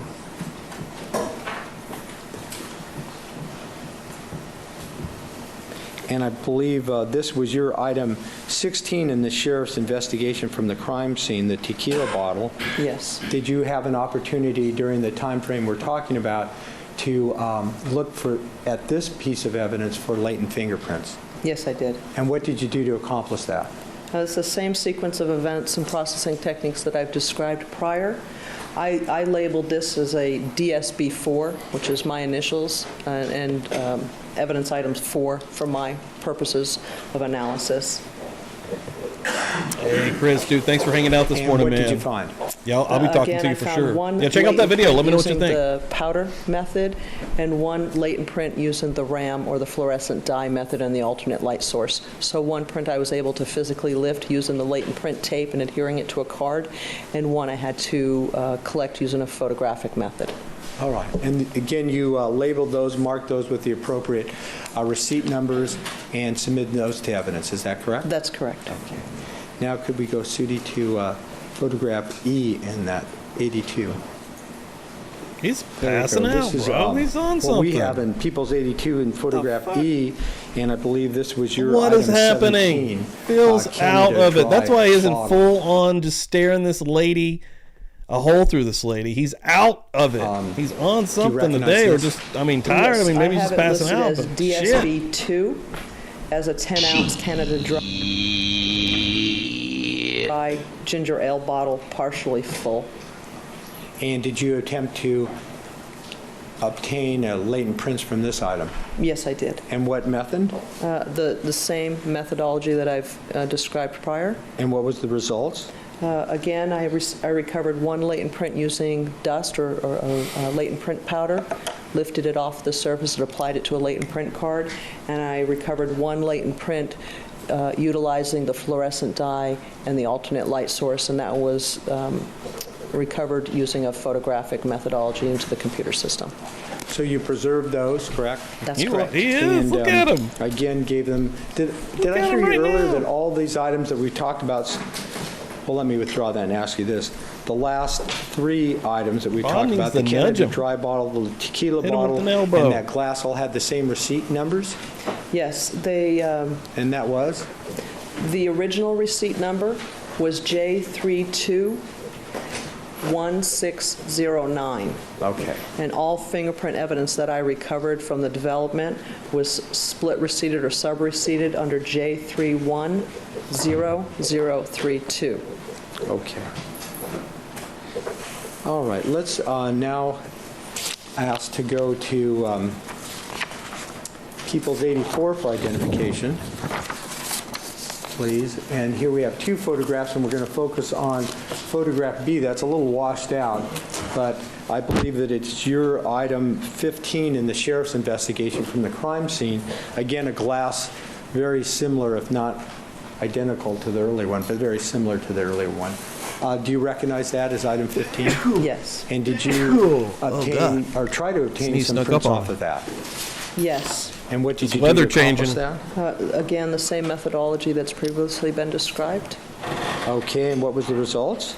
I labeled this as DSB3, and I recovered 2 latent fingerprints using the powder method, lifting it off the surface, applying it to a card, and 2 latent fingerprints using the fluorescent dye and the alternate light source, and documenting that or preserving that with using photographs. And did those get the same receipt number? Yes, they were all sub-receipted under J310032. All fingerprint evidence went under that for that particular receipt. Well, thank you very much. I have nothing further at this time. Thank you. Cross-examination. Bod coming up. Return of the bod. Return of the bod. Every time. Brandelli, hi. Every I'm Linda Kenny time. Bod. We met briefly in the hallway Yes, where ma'am. you were doing the court waiting game. How are you? Good, thank you. Just want to go into a couple of areas, and I won't be too long with you. Hey, one thing I haven't done. Let's see. I'll probably do this Wednesday too. I'm going to gift out some memberships too. I forgot that I have some for September. I'm going to gift 5 out. Let's see who we get to give some of these to real quick. Let's see who grabs a few and can watch some of the new videos and content that I've just dropped for members only. Christopher Duet. Perfect. Chris got one. Hell yeah, dude. City Kitty. PJ Wolf. Where's the Pickles? And Kitty C. Awesome. Hell yeah. Welcome the hell in here. Go and check out the videos that are specific for members and lots of posts. Lots more Kitty and Jip and activity on there in general for the members, for the Buzz Nation growing here in the Murder Church. But yeah, go check out the videos. You're going to enjoy it. There's a 22-minute video on there right now. It's a crazy trip. I went deep into the mountains with another creator, John from Appalachia, and we explored this old mining company store. All right, it's pretty wild. It's pretty interesting. Go check those out. But you discussed with Mr. Dixon how difficult it is to get fingerprints, latent fingerprints off guns, correct? Yes, ma'am. Okay. And the difficulty about getting latent fingerprints off guns, is it fair to say that there have been papers published on that since 1978? I'm not aware of the papers from 1978. The paper that I reviewed was written about 1992 or 3. Okay. And in fact, you gave a copy of the paper to Mr. Dixon. Oh, God, he's back to the stair. He woke up. Somebody nudged him, and the son of a bitch woke up. Look at him now. Look at him now. The death stares returned from this son of a bitch. The ghoul woke up. A moment ago, he was out of it. Now he's just back to a demon today, from correct? hell. That's correct. And he did give a copy to me, just so you know that I have read Okay. it. But then even with what you have read, certainly prior to 2003, it is known that it's very difficult to get latent fingerprints to identify to somebody off a gun, correct? That's correct, yes, ma'am. Right. And since it is so difficult to get latent fingerprints off a gun, would it be wrong to assume that because you didn't get a fingerprint off the gun that somebody wiped a gun clean? I'm sorry, if you could rephrase that. Could you, just because you don't get a latent fingerprint, scientifically, can you assume that somebody wiped a gun clean? No. Okay. And that would be a wrong scientific assumption, correct? Yes. Okay. Because even in the paper that you handed Mr. Dixon that was known as early as 1992 and 1993 about the difficulty in getting fingerprints off guns, even when you have fingerprints that have been developed, isn't it true that in the scientific community, subsequently, a lot of them off a gun are identified belonging to the person involved in the collection of the evidence? I wouldn't say a lot of them. I would say that some of them are probably identified to someone in the collection of the evidence, whether it's the officer or somebody else. Okay. So when you can't get a fingerprint off the gun, and even in your lab, you've had experience that the amount of times that you can get a usable latent print may be under 10%, correct? That's correct. And even in those situations, when you do get one, it may not come back to be scientifically relevant to identify who may have been holding the gun, because it could have been somebody who collected it, correct? That's correct. Okay. And when we discussed the fingerprint, and I think you started to explain this, that really what you're taking is an impression of what are called the ridge lines in a person's fingers that we all have, right? That's correct. The friction ridge skin on the base or on the surface of everybody's fingers. And in order to get one, I have to have sweated or have some good perspiration or something on my thumb or my first finger or some finger, correct? Well, perspiration is one way, also using sebaceous oils, which is the oils that come off of your forehead or your hair or something to that effect. So maybe if I go here on my head and I rub it and I get some oil on my hair, and then I have a nice firm, not porous surface and press down, I could get a good latent fingerprint. It's possible. Again, depending on the pressure that's utilized at the time that you apply it to the surface, depends on the quality of the fingerprint that's recovered later on. All right. And so when you discuss with Mr. Dixon the problems with regard to guns, in fact, it's even more... Just rephrase your question. When you were discussing on your direct examination the difficulty in getting latent fingerprints off firearms, isn't it also true that the area that you can get a print off a gun may be very small? That's correct. Okay. And isn't it also true, based on the literature that you have reviewed, that when it comes to revolvers, it is even a smaller area than, say, an automatic gun because the revolvers are tinier?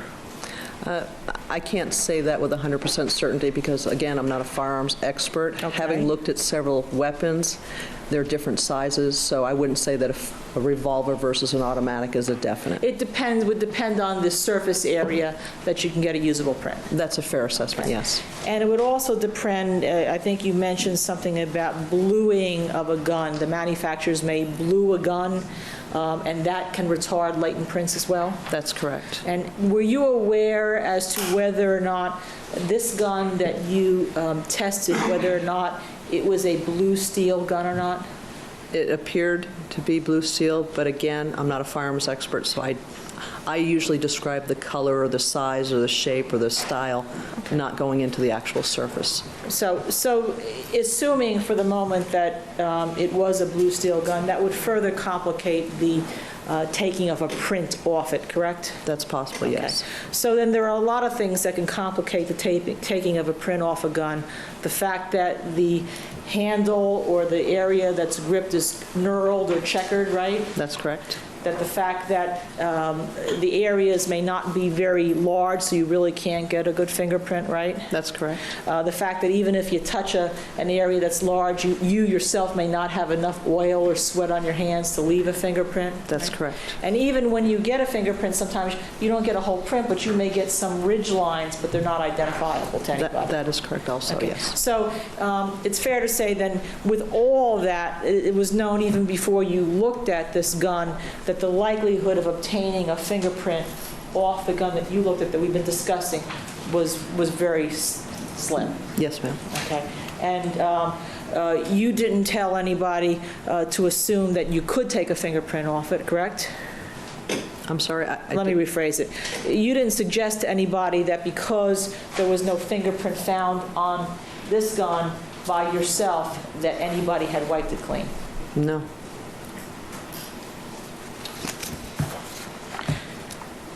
Okay. Now, when you received this gun, it came in a box. Yes, ma'am. Was the firearm tied or strapped down to the bottom of the box in any way? I don't recall with 100% certainty. Under normal circumstances, when we receive a gun in a box, the gun box, it's strapped down using the holes that are at the base of the box. Okay. And that's because you don't want, I assume, in your area, just for your area, not for anybody else, you don't want the gun rattling around and perhaps even impinging upon any print that may be there. That's correct. Okay. So the likelihood is the better collection, the better likelihood you can find a print, even if it's very unlikely to find a print in the first place. That's correct. Okay. Now, this gun was brought to the lab.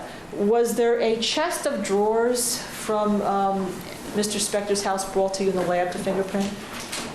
I didn't personally process them. Whether it was processed by somebody else, I'm not aware. Okay, just with was there a doorknob handle to the front of the house brought to you to process for fingerprints? There was a gold knob, again. A gold knob. I'm not really sure where it came from. Okay.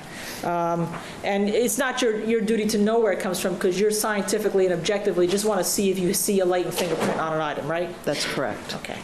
Now, when did you actually receive the gun, you yourself, to see if you could process it for fingerprints? May I refer to my notes? Yes, please. Absolutely. Absolutely. Look at them notes, girl. Oh, God, Jesus, fuck, every time. It never does not freak me the fuck out. A demon from hell is staring into your soul as you explain what you were doing. You're just doing your job.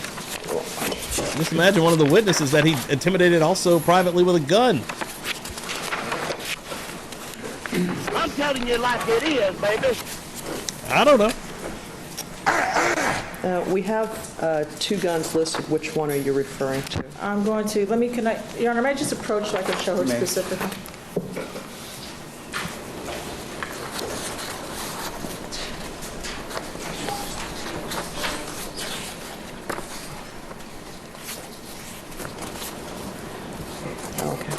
The will, Casper, is currently the will is postponed until Tuesday night. It makes a return on that episode of Murder Church at 8 p.m. Eastern Time. But the will is usually on this channel. Anytime anybody does a donation, you end up on the will. And once we get 12 names, we do a spin.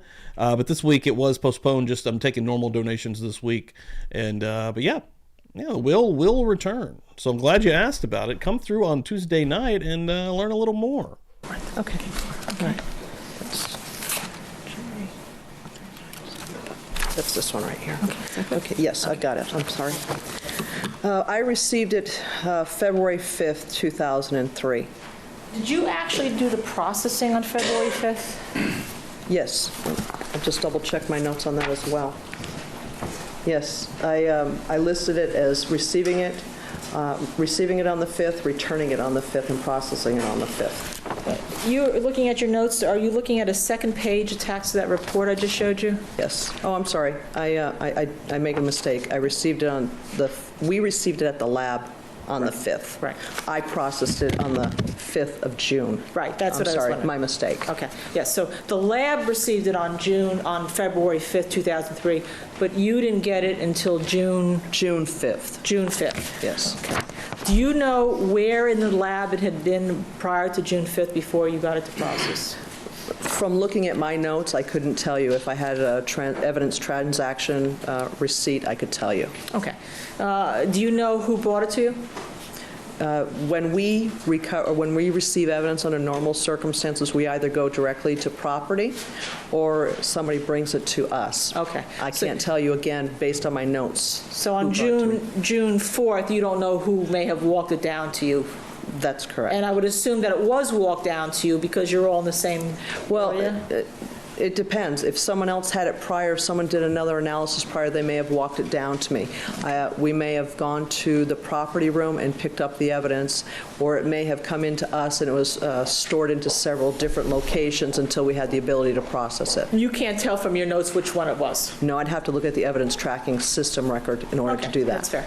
Now, you did do your processing on the 4th, and then you returned it. It says on your report, date of return June 5th, 2003. Yeah, I actually did the processing on June 5th. On June 5th? June 5th, and it was returned by me, completed on June 5th as well. And where did you send it back to?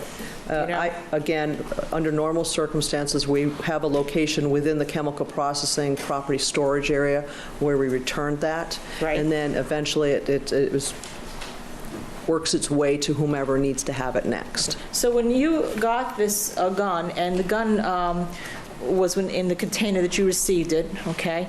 You also received the cartridges that Mr. Dixon showed you, correct? Yes. Okay, and you received 5 unspent rounds of ammunition and 1 spent cartridge, correct? That's correct. Okay.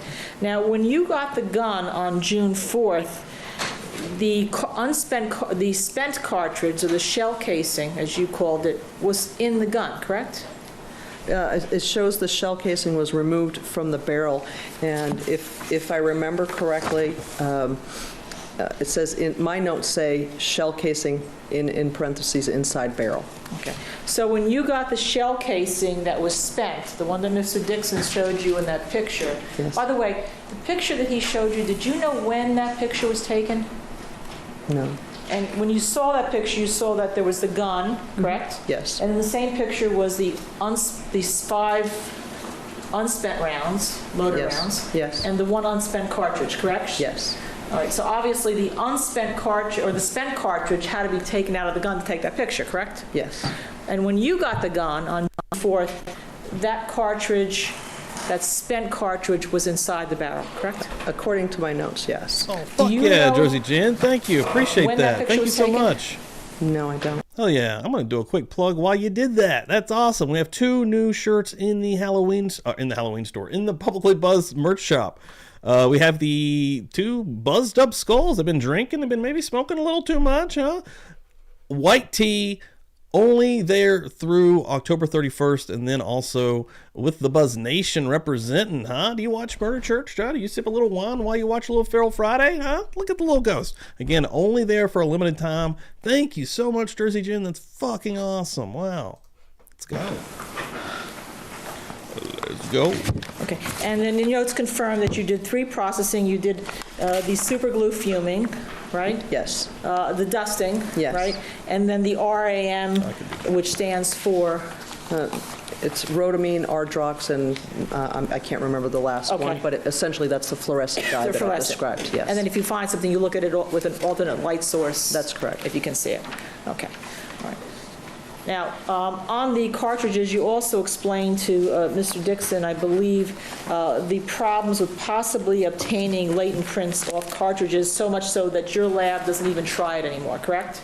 For most cases other than homicides, we don't usually, on a routine basis, unless there's a special request, process expended shell casings. Now, because you are a trained criminalist, especially in the area of firearms, what you do in fingerprinting would have nothing to do with DNA, correct? Jackson, that mistakes the evidence. I think she specifically said she wasn't a trained firearms expert. I didn't say farms. I'll redo it. In the area of fingerprinting that you do with regard to guns, okay, you have nothing to do with the DNA processing, correct? That's correct. The only time I would have anything to do with the DNA is if I have a question of whether my processing will interfere with the processing that DNA needs to do, we confer with one another to determine the best way to process the item. Okay. Did you have a conference with regard to the gun or the cartridges in this case? You yourself? I don't recall. Okay. To be that's honest fair. with you, I don't recall. All right. But in any event, prior to you getting the cartridges, whether they be the unspent ones or the spent cartridge, you as a trained fingerprint examiner, latent print lifter, knew that there was a problem with taking fingerprints Hey, or Jen, thank you possibly so much. obtaining Again, fingerprints have a off great week. cartridges, just like guns. I knew there would be difficulty. Okay. Kick this And week's that was ass. something that was known in 2003, correct? Yes. And just because you can't take a fingerprint or obtain a latent print off a cartridge, it would be scientifically incorrect to assume somebody wiped the cartridges clean. Isn't that true? That's true. Now, with regard to some of the other items you processed, I know that you did not make the comparisons, correct? That's correct. You just lifted the prints and either put them on a piece of cardboard or photographed them if you couldn't take them off without danger of losing them, correct? That's correct. So they can be compared. But did you determine what type of print it was, whether it was a right index finger or a left ring finger or anything of that sort? No. Okay, so in terms of identification, that area of identification would also go to somebody else who's trained in comparisons, correct? Right. The only analysis of the fingerprint that I did is as I was lifting them or developing them, collecting them, photographing them, whatever term I used at the time or whatever process I used at the time, I did a preliminary analysis to determine whether it's possible that it may be suitable for comparison. That's Okay. the only portion I did. Do you also determine, well, obviously, when you took the prints off, you would determine and put down in your notes a location of where you obtained the print on the item, correct? That's correct. All right, let me see if I can just go through what you did in terms of what you obtained more specifically on the items, all right? Okay. Would you mind if I looked at the fingerprints that I have here? It's just Absolutely not. a much As long as better the judge doesn't description. mind, I don't mind. No, that's fine. Okay. Thanks. Oh, I'm ready. I'm sorry. Okay, no, that's okay. Take your time. I'm ready. They've been here for 2 months already, so. There was an evidence item 15, which you have as the side of a small clear glass, right? That's correct. Okay. And do you know where, just as you sit here today, evidence item 15 was found in the home of Phil Spector? I have no idea. Okay, because it doesn't matter to you, correct? Right, Okay.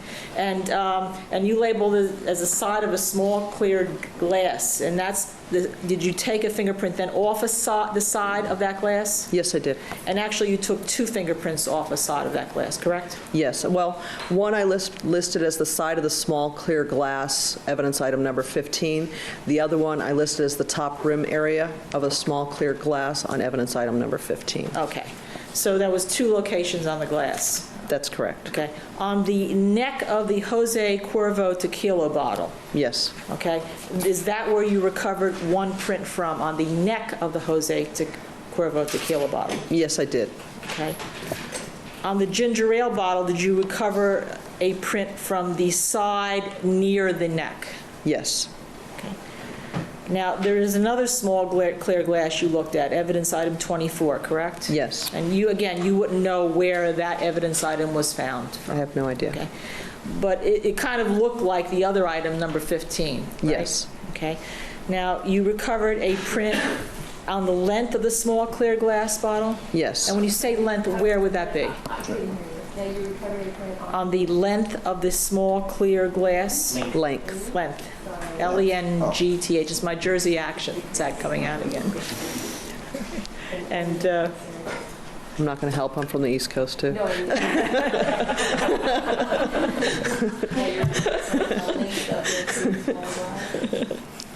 okay, and when you say length, what do you mean? Like Your Honor, I'm sorry, I think we need an answer. I think in the mix we didn't get an answer. Okay. I recovered a print from the length of the small clear glass, which was evidence item number 24. And when you say length, what do you mean? Where? The way that I described it, look at it as if the glass is standing straight up with the base on the bottom, and obviously the area that you drink standing up. The length was from the top to the bottom, or the top to where the base begins. Okay. And in your notes somewhere, you have something about the bottom portion or of the stem of the clear glass. Did you recover anything from that? Yes. What did you recover? It was also a latent lift, a powdered print, and it was on the, what I listed as the bottom portion, the bottom portion and stem of the clear glass. My description of the photograph of the rough drawing that I did of the print, I actually turned the glass upside down so that the part you would drink would be on the base or on a table, and the stem that leads to the base of it is kind of at the rounded portion of the bottom of the glass that leads right to the stem of the glass itself, or the base of the glass. Okay, so in your notes you have length of small clear glass, bottom portion and stem of clear glass, and bottom rounded portion of small clear glass. Is that the same fingerprint?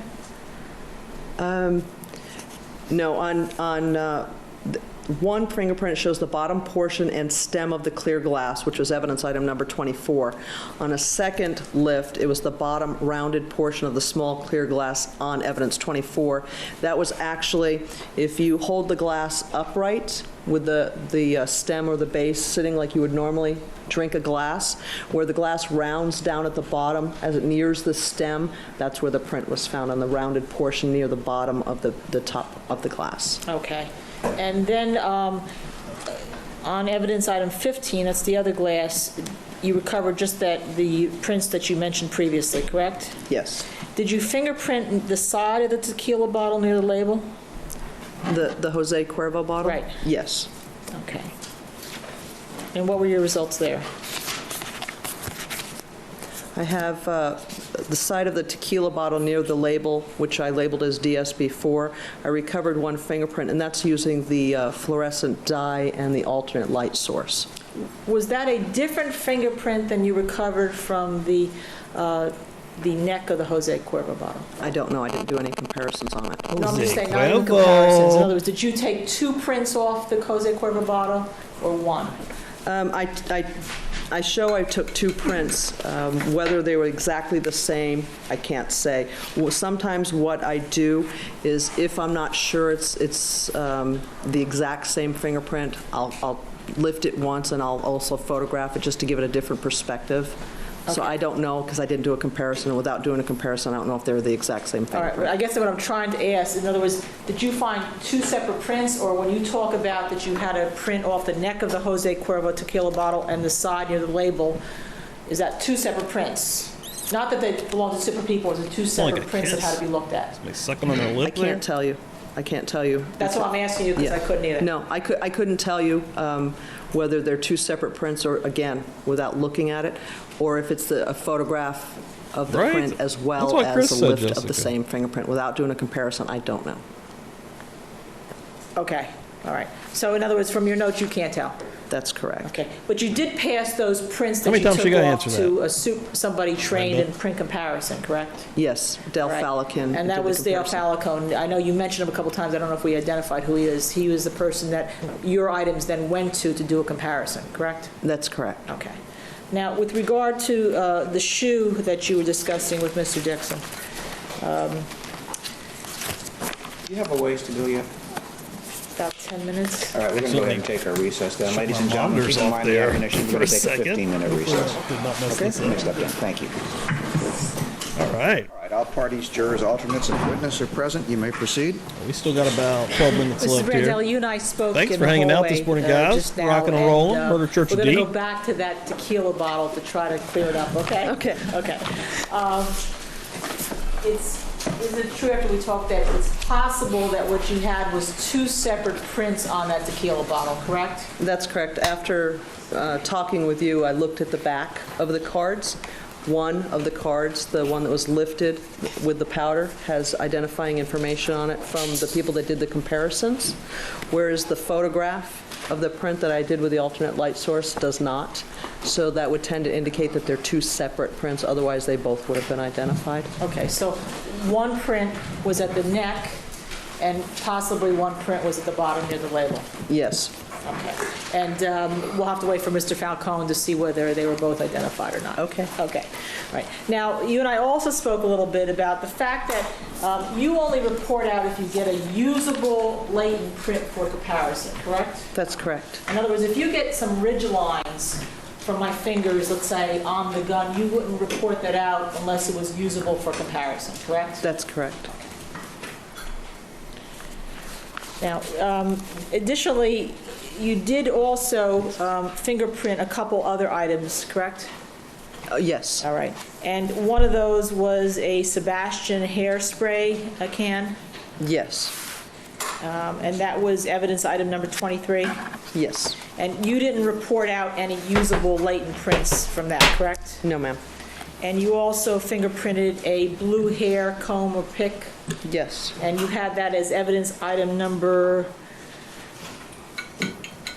22. 22? Yes. Okay. And you didn't report out any usable latent prints on that, correct? That is correct. And again, just because you don't get a usable latent print doesn't mean that there wasn't some ridge lines on it showing that somebody had picked them up in the past. That's correct. Okay. And then you also did two other items, if I recall, on the one area from the house, a screen scripto lighter, Yes.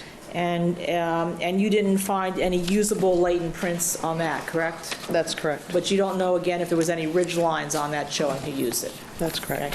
Okay. And then, did I cover everything, or was there another item? Oh, I'm sorry, there may have been an Allegra package, That's an correct. empty Allegra package, That's correct. and you found no usable latent prints on that, right? Correct. So the total number of pieces or items you looked at were 8 pieces, Yes. and you took out 7 lifts, right? Yes. And the list would be something that goes on a card, Yes. and 5 photographic images. Yes. Okay. Of those items that we just discussed. That's correct. Now, we were talking a little bit before we did on break on the shoe, the sole of the shoe for identification. Along with the sole of the shoe on the same evidence listing that you got in, were you also asked to process a leopard skin purse? Yes.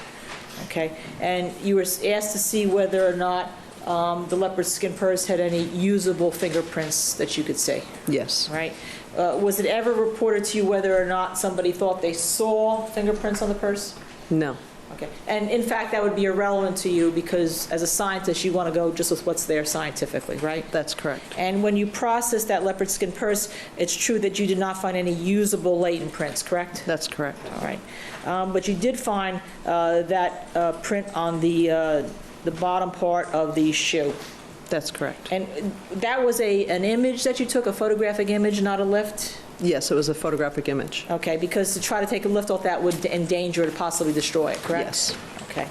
And do you have anything to do with after you take the lift of whether or not you process these fingerprints that you've lifted into any automated identification system or anything? I have the ability to enter evidence items into the automated fingerprint identification system. However, in this particular case, I did not do that. Okay, and what is an automated identification system? The automated fingerprint identification system is a computerized database that houses millions of fingerprints. As latent lifts or the unknown fingerprints are collected from crime scenes, they're entered into this database and they're searched against the millions of fingerprints that are within the database. If the computer believes that there is a possible match, we'll give a list of potential subjects that need to be compared. The person doing the original APHIS comparison or analysis will give that list to the comparison people, and they will do a comparison to verify what the computer says. Okay, and you said APHIS. What is APHIS? APHIS is Automatic Fingerprint Identification System. APHIS is the acronym. Okay, and that would be different than actually looking at a latent print and comparing it between a latent print from somebody who is known, correct? I'm not sure I understand what you're saying. Entering it into an automatic identification system is different than taking in your laboratory two prints, one that you've taken off a lift and one of a known person, and comparing them, right? That's a different system. Yes. The automatic fingerprint identification system, I'm essentially taking a fingerprint that I developed, and it's being entered into the computer database, and the computer database is running against all the fingerprints that it has in its system. If I was to do a comparison, the automated fingerprint identification system or the APHIS system would have generated a possible subject for comparison, or someone would have given us an exemplar to do a comparison with. Now, in your industry in the last 15 years with the development of DNA, is there a lot of interplay between yourself and the DNA personnel to see whether or not what you do would destroy any DNA? I would venture to say that if you're prudent in the work that you do, you would talk with a DNA specialist to determine whether the processing that you do would interfere with what it is they do. I always did it on a regular basis if I had any questions whatsoever. Okay. Did you do that here, or did you not need to? Again, I'm assuming, but I can't say with 100% certainty because of the evidence, because of what was going on. I probably talked with them, but I cannot say with 100% certainty. All right. Thank you very, very much. Appreciate it. Redirect, thank you. Thank you. Just a couple questions. 5 minutes left here. Defense counsel is asking you a lot of questions about the little cards that you made up. Yes. Right? And the little cards have the actual latent prints. Yes.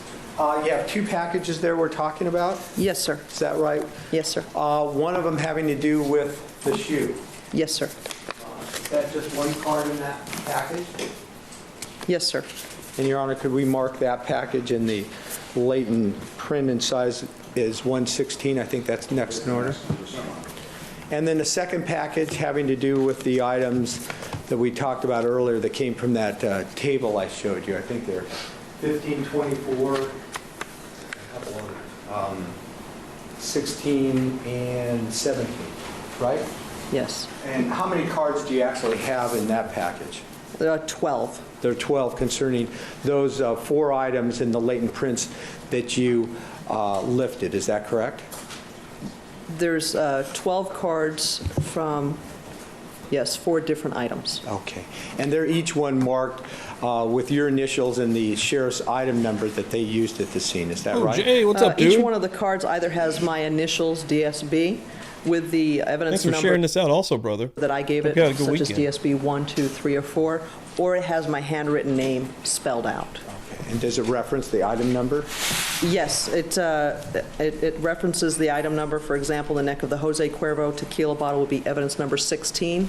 In addition, I put the original receipt number in which it was submitted under, as well as the split receipt that I gave to the fingerprints themselves. Okay, so those 12 cards inside that envelope, may those be collectively marked as People's 117? So marked. All right, thank you.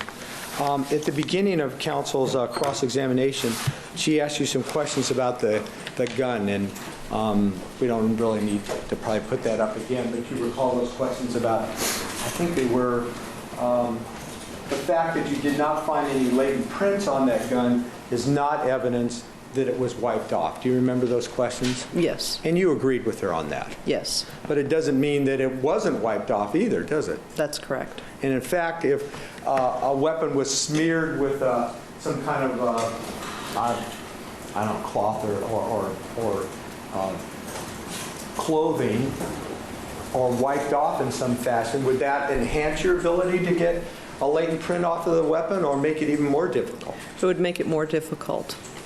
Wipe your weapon down. Did the study that Always. you referred You're learning to in murder church. earlier during your direct examination make any reference to that?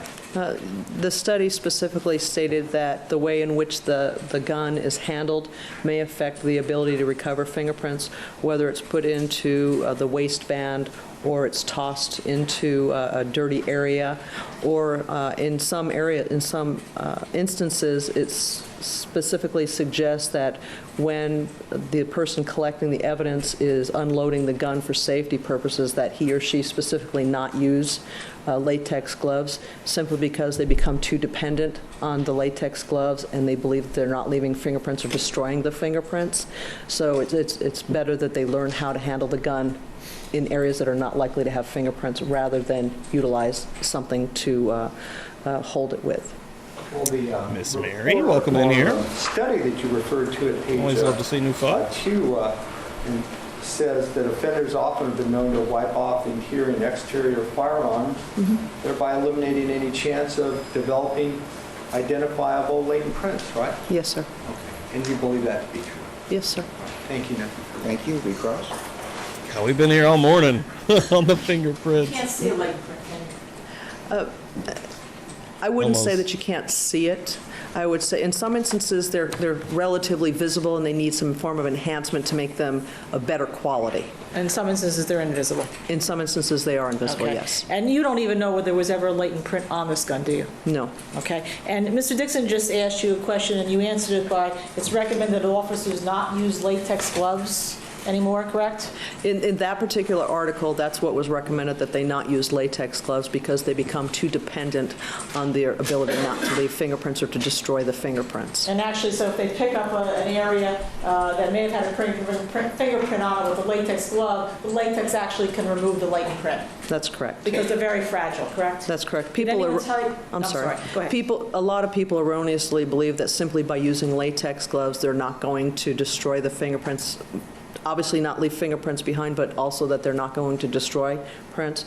But simply the friction of using the latex glove can destroy the fingerprints that may have been on the surface. Did anyone report to you here whether or not the officers who picked up this gun, or the officer, Excellent call for your Sustained. would it matter to you to know whether or not, when doing your scientific analysis, whether or not an officer had handled the gun with latex gloves? It wouldn't make a difference to me as long as it was handled properly in the collection. I personally use latex gloves all the time, simply because I know how to handle it when I'm processing the evidence, not to destroy what I'm working with. But you can't be sure that other people are handling it know how to handle it, I correct? have no idea how they handle it. Okay, thank you very much. Thank you. Redirect. No, thank you, Your Honor. All right. Subject to recall, you may step down. Thank you Thank for you. being here. Do you have another witness? Yes, Dale Falcon. We're starting out Tuesday night at 8 p.m. with here.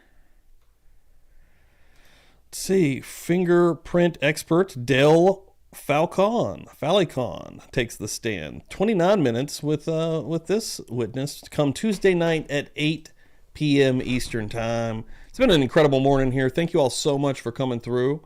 Another Murder Church in the books, and we'll be going into episode 37 of this insane trial. New folks in here that has come through, hit the old like, give us a share, tell a friend, subscribe, make sure you hit the bell and get notified whenever we go live. Yeah, we'll be back. I'll be back Tuesday night, 8 p.m. Eastern Time. Another episode of Murder Church, hitting you up every week, twice a week. And then anybody in here right now in the Buzz Nation that can do me an absolute major, huge favor, I have a second channel. It's a wrestling channel. But on there, I tell stories. I tell crazy stories about backstage politics and backstage events that have happened, usually altercations or something that affect, or wild stories. Netflix on September 25th is putting out a documentary on Vince McMahon, and I know a lot of people know probably the controversy that he has been through in his entire life. Pretty much a giant piece of shit. Well, trying to capitalize on that documentary or that Netflix series that is coming out later this month.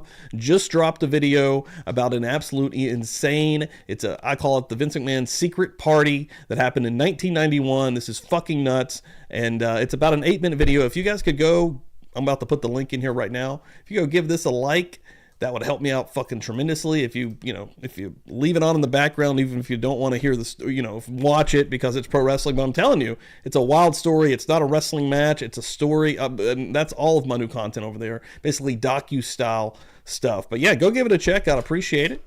But yeah, you will see me back again Tuesday. And then again, Wednesday night, we have a special show coming at you.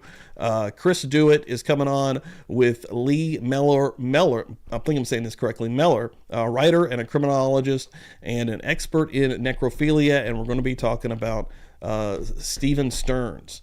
And yeah, it's going to be probably a heavy episode, but come on through. And yeah, I'll be posting all this stuff on X. If you're not following on X, do so please. And love you guys.